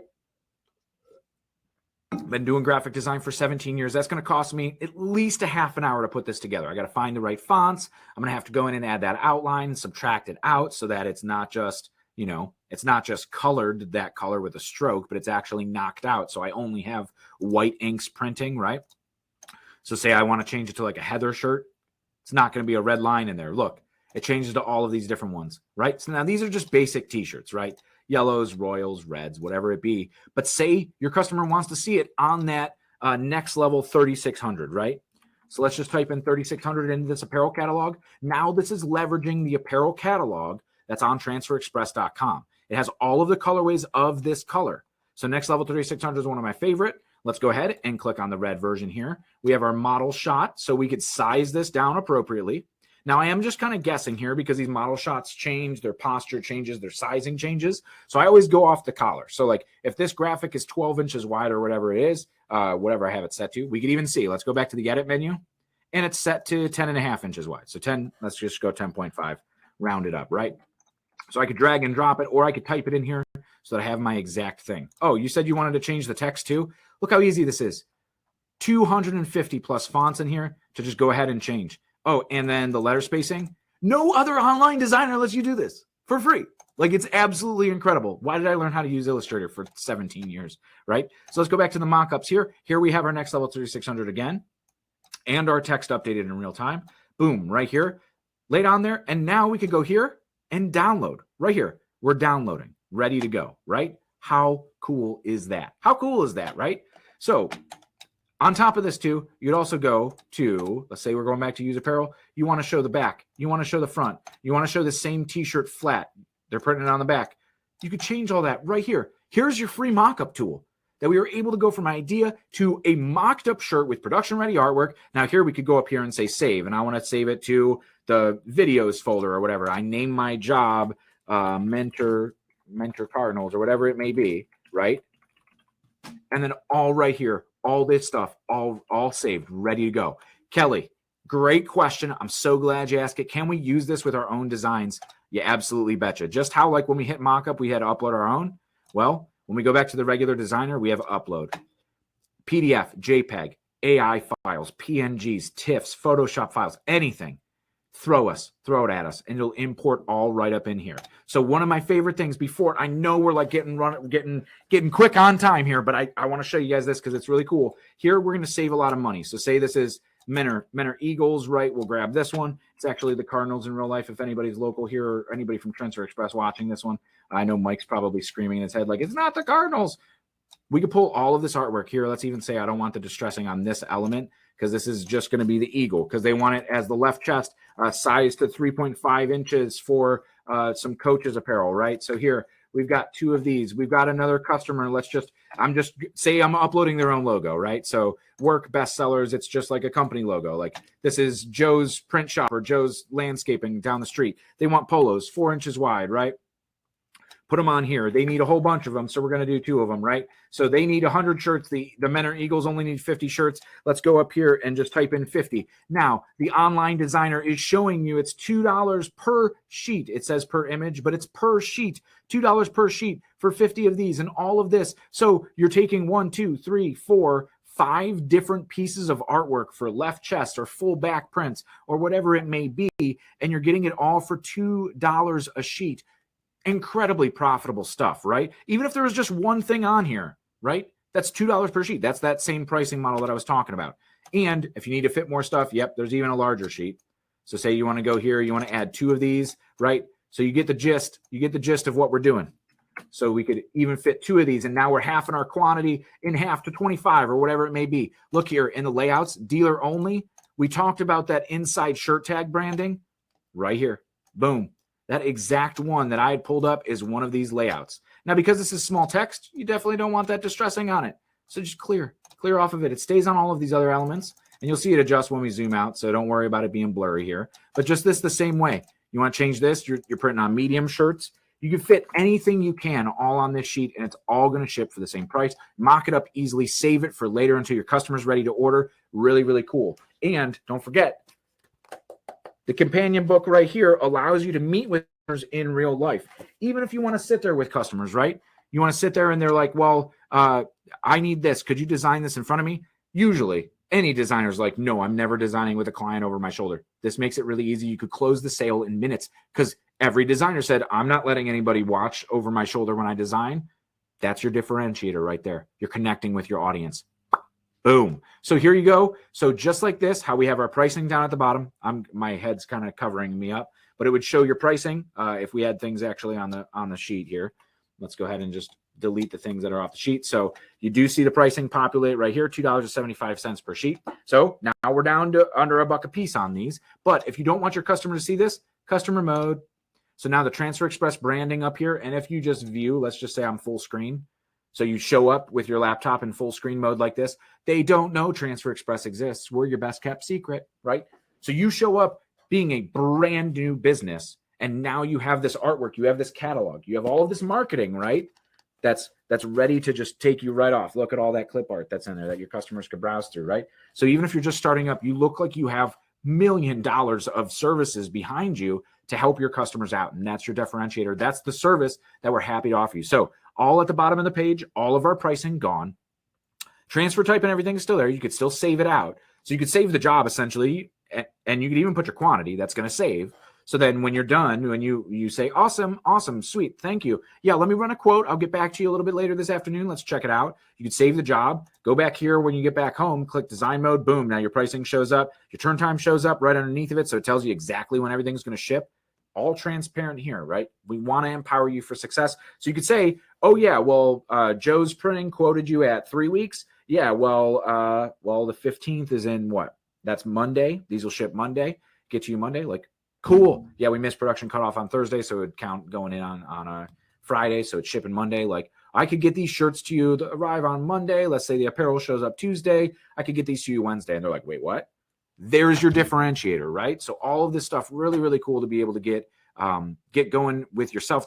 I don't want to spend too much time in EasyView because I could go on. I did actually an entire presentation that went like 2 hours in solely EasyView. So I just want to make sure that we're going to wrap up the rest of the presentation here today, and get you guys all set, ready to go. So as easy as it is to design, as easy as it is to apply. I'm just going to play you a short little application video that's done in real time here, and you're going to see how easy that our screen printed transfers really do apply.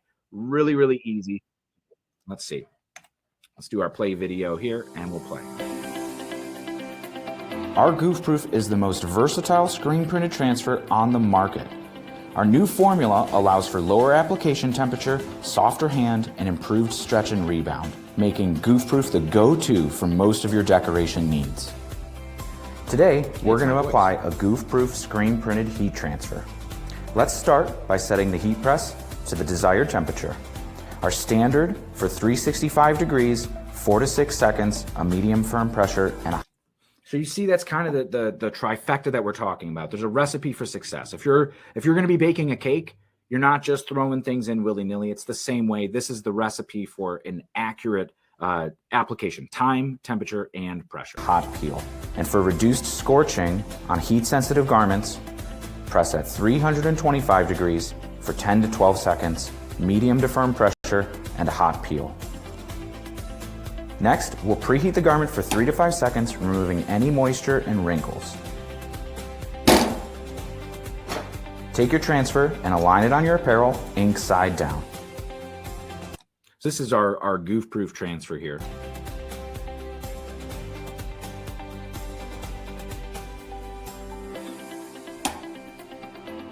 And here we close the press. 4-second application. Once we're done pressing, you can peel the transfer paper away in a smooth and even motion while it's hot.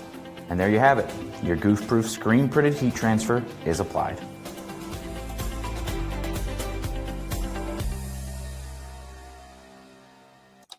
So really, really cool. How easy is that to just quickly print apparel? It takes 4 seconds. Lay the transfer down, all ready to go. So easy to design, easy to order, easy to print, right? It's all there for you. So we're going to wrap this one up. We're going to talk about marketing your business. So of course, social media, a great place to look out for that. You could choose, set up your channel, set up everything, post consistently. Don't worry about quality. Don't worry about, people aren't going to care about this, right? I recently was urged by a coworker to be like, hey, it would be cool if you were more accessible and like start your own Instagram. So I started my own Instagram just about t-shirt printing, right? So like, yeah, cool. I'm going to do that. 100 followers within, a couple days, right? So you're going to build your audience by just posting consistently and engaging with other people in your niche. It's a great way to start following those interests, following those hashtags on Instagram, and start interacting with those profiles. A great way to get your business name out there. Of course, when you're creating engaging social content, don't get psyched out by it. Create stuff that's authentically you, showing the stuff you're interested in. I'm passionate about when I'm printing or I'm helping a customer out. Show that process. Just pull the phone out and record it, right? Like I mentioned, there was those a lot of creators that we saw just blow up on TikTok. And it was because they were showing their own passion didn't care who they thought was going to watch it, and it connected with other people. So you miss 100% of the shots you don't take. I know it's an overused Wayne Gretzky reference, but the same goes for social media marketing. Don't get spooked out about it. Don't spend way too much time onto it, and don't overanalyze it, right? Unless you're at that level and you're really trying to get there, but you don't need to. You just need to do it consistently and always choose just quality over quantity, right? So like I urge people to spend like one day just creating content, right? Taking pictures, taking short videos, and then you have that one day, and then you have stuff to use throughout the rest of the week, use throughout the rest of the month. It doesn't have to be a humongous investment into your time. Time is money, right? So I saw some questions going through, but yes, the promotional, the idea book is part of the marketing kit, and stay tuned. I have a very special offer for just everybody who's here live with us here today. So to get you one of those, if you're just getting started out, absolutely love it. So make sure you're engaging with your audience too. That's why I talked about hashtags. Engage with the profiles that are already in your niche, right? Say you're going for motorsports. You want to attack the motorsports market, maybe start following all of the local drivers, right? All of the local drivers, some teams or whatever, not speedways. Follow them, right? Disc golf. You want to bet that my buddy follows some very prominent disc golfers, right? And interacts with their profiles. So it's not just posting, but it's a two-way street. So, you know, when it's 9 o'clock at night and you're sitting on the couch scrolling through Facebook, at least you could be also, you know, double dutying that for your business and doing some social media marketing for your business. Now, of course, when we talk about marketing too, I have been in marketing for a little while here, and I always refer to social media as borrowed land, right? I lived through the whole Vine up and down, and a lot of people started hedging all of their bets on Vine. And then when the social media platform goes belly up, MySpace, Vine, a few of them, that now essentially you've lost your entire audience. So it's a great way to own your audience by curating an email list, right? It's going to be people who are the most interested in your services, in your brands. So it's going to be a great opportunity to continuously reach out to them as a marketing newsletter, right? I always recommend giveaways, contests, promotions that you're going to want to tell people, things that's going to help them out. Think about, if you were your audience, what would you like to hear? You just don't want to be like, hey, you know, I have gold ink now. What do you want printed with gold ink? No, like, show me some cool stuff that you've done. Highlight some local customers. Hey, I go back to disc golf here. Like, I was working with this disc golfer. Look how cool this is. He put this video together, or he has this tip series that might help you. It's relevant to your audience. That's what's going to really connect with them. Of course, there are digital advertising methods. I could spend another 2 hours just talking about Google ads or social media ads. But the main difference is between Google ads and social media ads, or even Etsy ads, is you're either paying per click or paying per impression. So PPC is paying per click. So anytime anybody clicks on your ad, you're paying a fee. So that's the fee that Google's going to charge you to serve the ad. But if nobody clicks on it, essentially it's free. But if nobody's clicking on it, you're not seeing the results that you want, right? So it could be a little bit less expensive and more well used. But if you don't know what you're doing, it takes a little bit of research, or maybe pay for a firm, a local advertising firm, or somebody you know who's kind of savvy with it if you're real intimidated. But it's really not that hard. A couple YouTube videos and you're going to get a good idea of walking through it. The Facebook Ads Manager is almost automated. So like it will, like, it's better than just boosting posts too, because a lot of times boosting posts is just wasting money. You're not necessarily like hyper targeting the audience that you want to, because Facebook's great. There's so many metrics that you could track based on interests or demographics, whatever it may be, geographic locations, where you could really hone in on your audience. I don't want to be marketing to people in Minnesota if I'm trying to sell Cleveland-based t-shirts, right? No, I want to be marketing to just not even the state of Ohio. I want to be marketing to the greater Cleveland area. So you could do that with all of these advertising methods. Now, social media, Facebook, Instagram, stuff like that, is pay per impression. So every time Facebook shows it to somebody, you're paying for it. Every time that you're paying, that somebody clicks on your ad, you get a metric that's like cost per click, but essentially that's broken down by how many times they've shown it. Now, Facebook too, you probably will also know, being a Facebook user or Instagram user, that you get served the same ad several times. So there's going to be, the overall reach, the unique views versus the overall reach versus the views. So that's going to be people seeing it over and over again. Of Of course, Etsy ads are a great way to get featured with your Etsy store.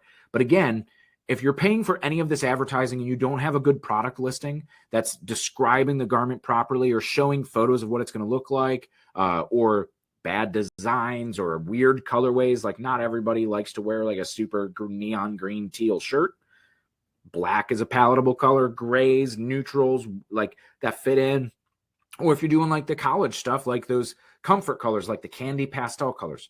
But you have to understand your audience of what you're going for. Otherwise, you could be wasting that advertising spend. Of course, there's ways to stand your store up through stalls. There's an option called Spirit Sale, which is allowing you to put up unlimited stores. So if you're running stores for different sports teams or maybe different brands for yourself, you can stand it up. It's a one-time yearly fee. There's no annual, there's an annual subscription to it, but there's no like extra fees where you're nickel and dime like a lot of the other options. Shopify, Wix, WooCommerce, Squarespace, Big Cartel, all of those sites, they're all varying in price points, how much they cost per month.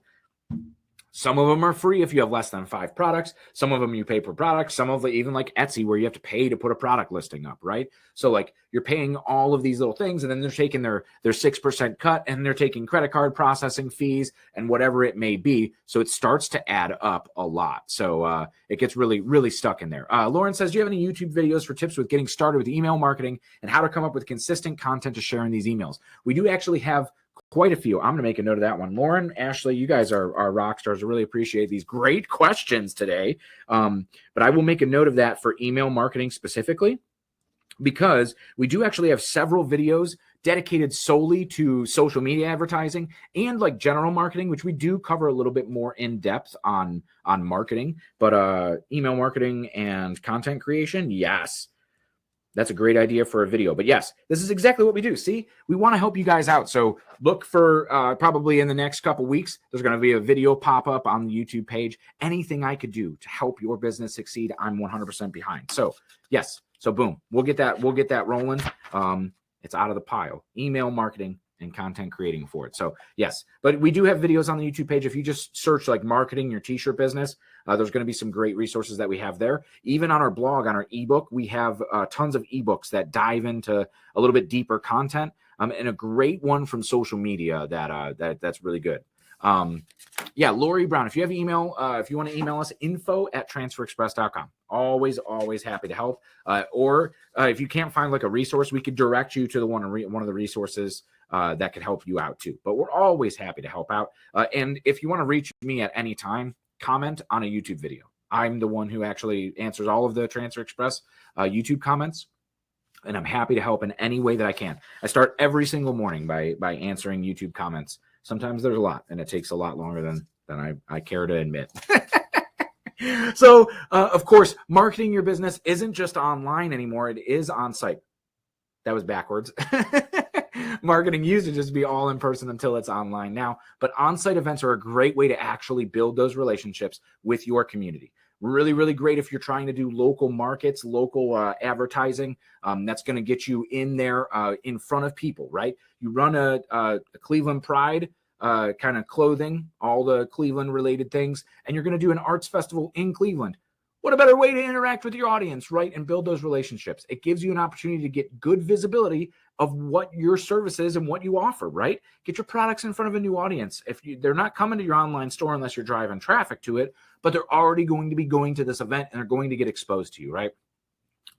Great for expanding your audiences, whether it be in your niche or even outside of your niche. If you're looking to branch out, say you do a lot of custom printing for trades and construction, but you get asked to do an event for your local community because your business is there. You've been a member of the Chamber of Commerce or you have networks, and they're like, hey, could you do printing? And you're like, yeah, sure. Now you could expand to other business owners who are also going to be there and be like, oh, you do custom printing? You're that shop right down the street or whatever it may be. Oh, I've seen you interact on Facebook or my Instagram before, and call out. Really, really cool stuff, right? So yeah, all that great stuff. So here is the end of our presentation. All of the entire marketing kit is kind of what we touched on. It really unlocks the full potential with the entire idea book, where you could browse through all of these styles, see the top hits. Of course, you could just browse online for free, but having this book to be able to pitch customers, and this is customized with your business name. If you see that on the photo there, your business name will be on this. So Transfer Express doesn't exist. All of this is 100% your capabilities, right? So you also get the idea book. You get 20 full-size display transfers. When we talk about that what to use when chart and what's the difference between all of these transfers, there you go. This is your t-shirt business in a box that you get to bring to your customers to be like, oh, you're worried about my quality? Here, feel this, right? Like, feel this quality. Oh, yeah, no, that feels really great on there. No, that print looks absolutely fantastic. Well, this is the quality that I'm bringing to the table, right? These are the quality and capabilities that we're bringing to the table. So you could see all of the stuff, 20 full-size display transfers that actually match. Let's see if I can find it. Yeah, right here, right? So right when you open the book, it's Shady Creek Camp on this kid, right? Right there. And that's one of the transfers that you get. So the marketing all fits together now. When we talk about marketing, all of these assets in here, all of these images, you now have samples of that you could print on just a regular heather gray shirt, right? And now you're really completing that entire circle. On top of that, color selector swatch book, right?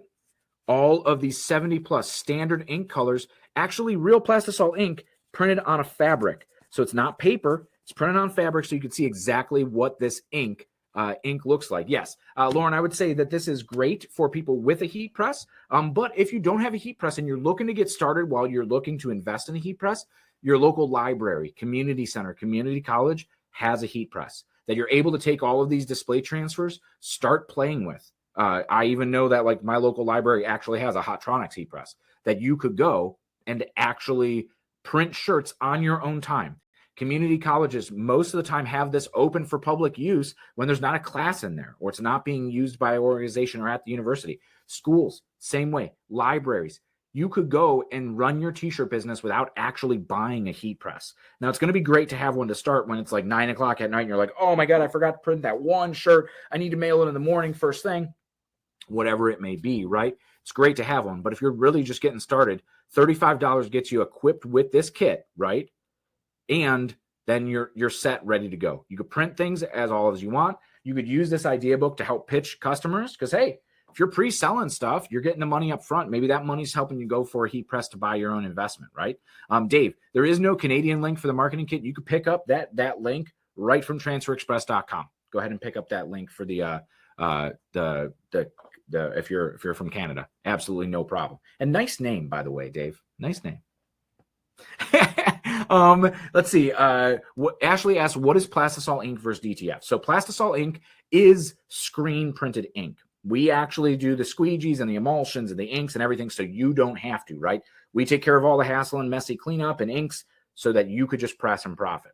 Nice and easy, right? But plastisol ink has been used in the screen printing industry for a very, very long time, ever since graphic tees really came out.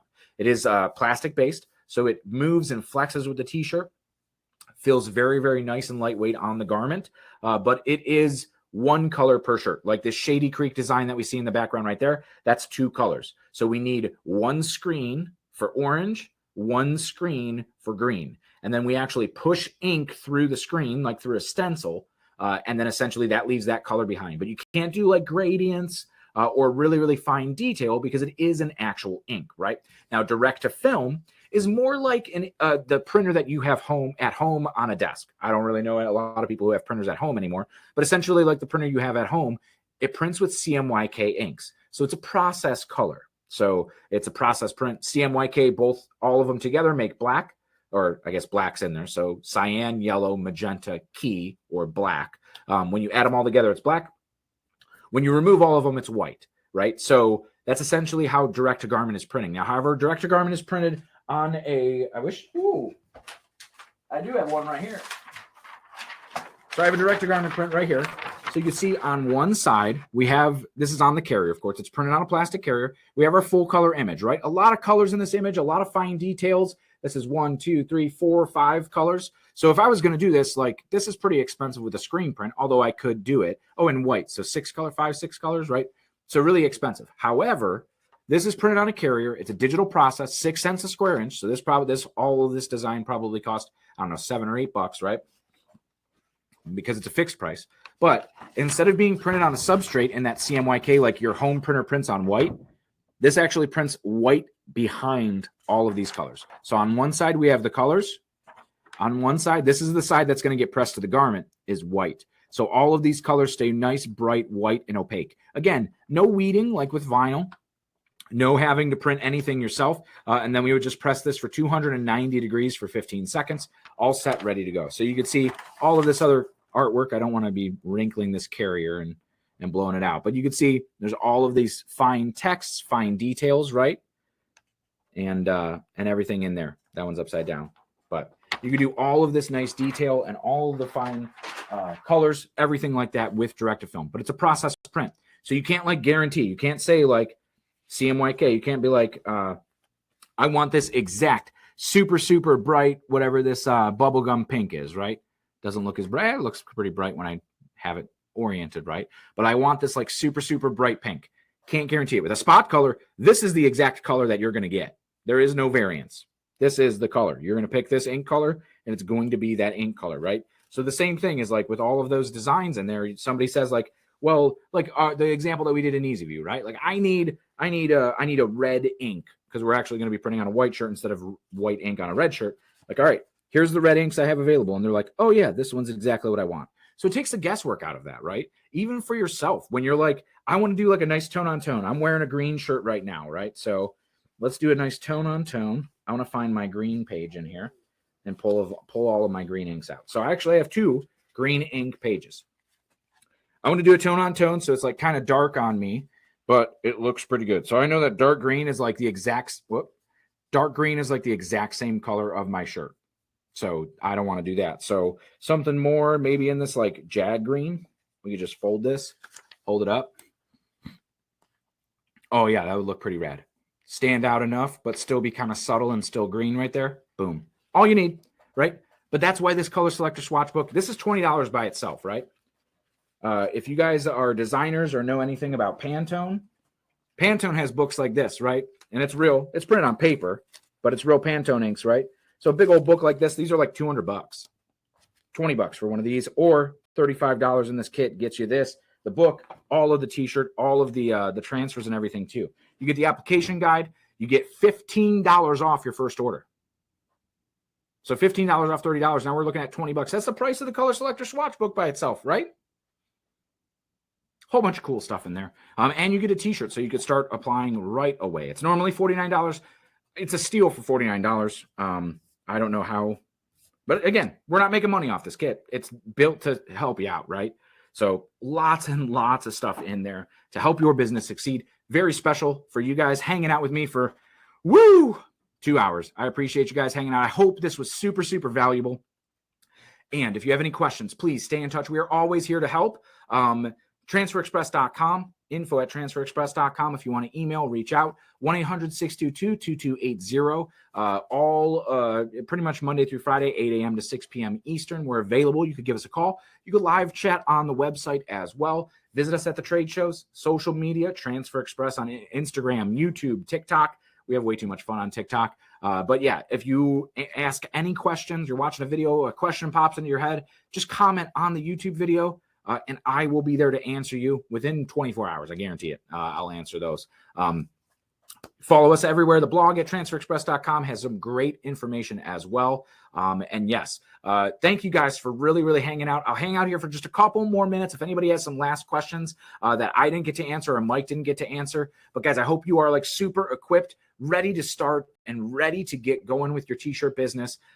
If you really, really are serious and you want to really boost your brand, I think now is a perfect time.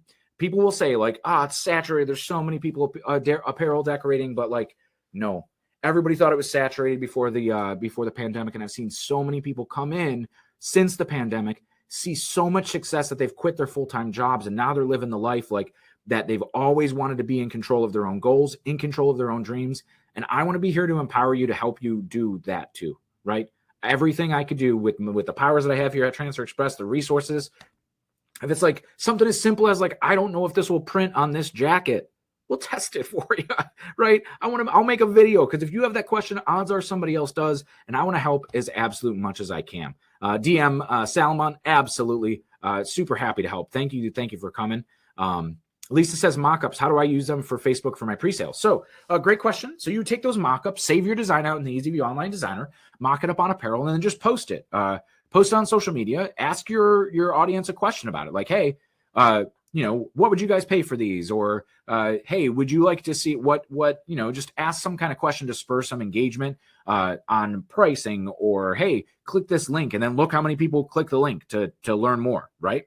So you're going to gauge some interest on that. But just that image that downloads out of the EasyView Online Designer is at least going to be 1200 by 1200 pixels, which is sized for a social media post or like an Etsy product listing, right? So it could be used double duty.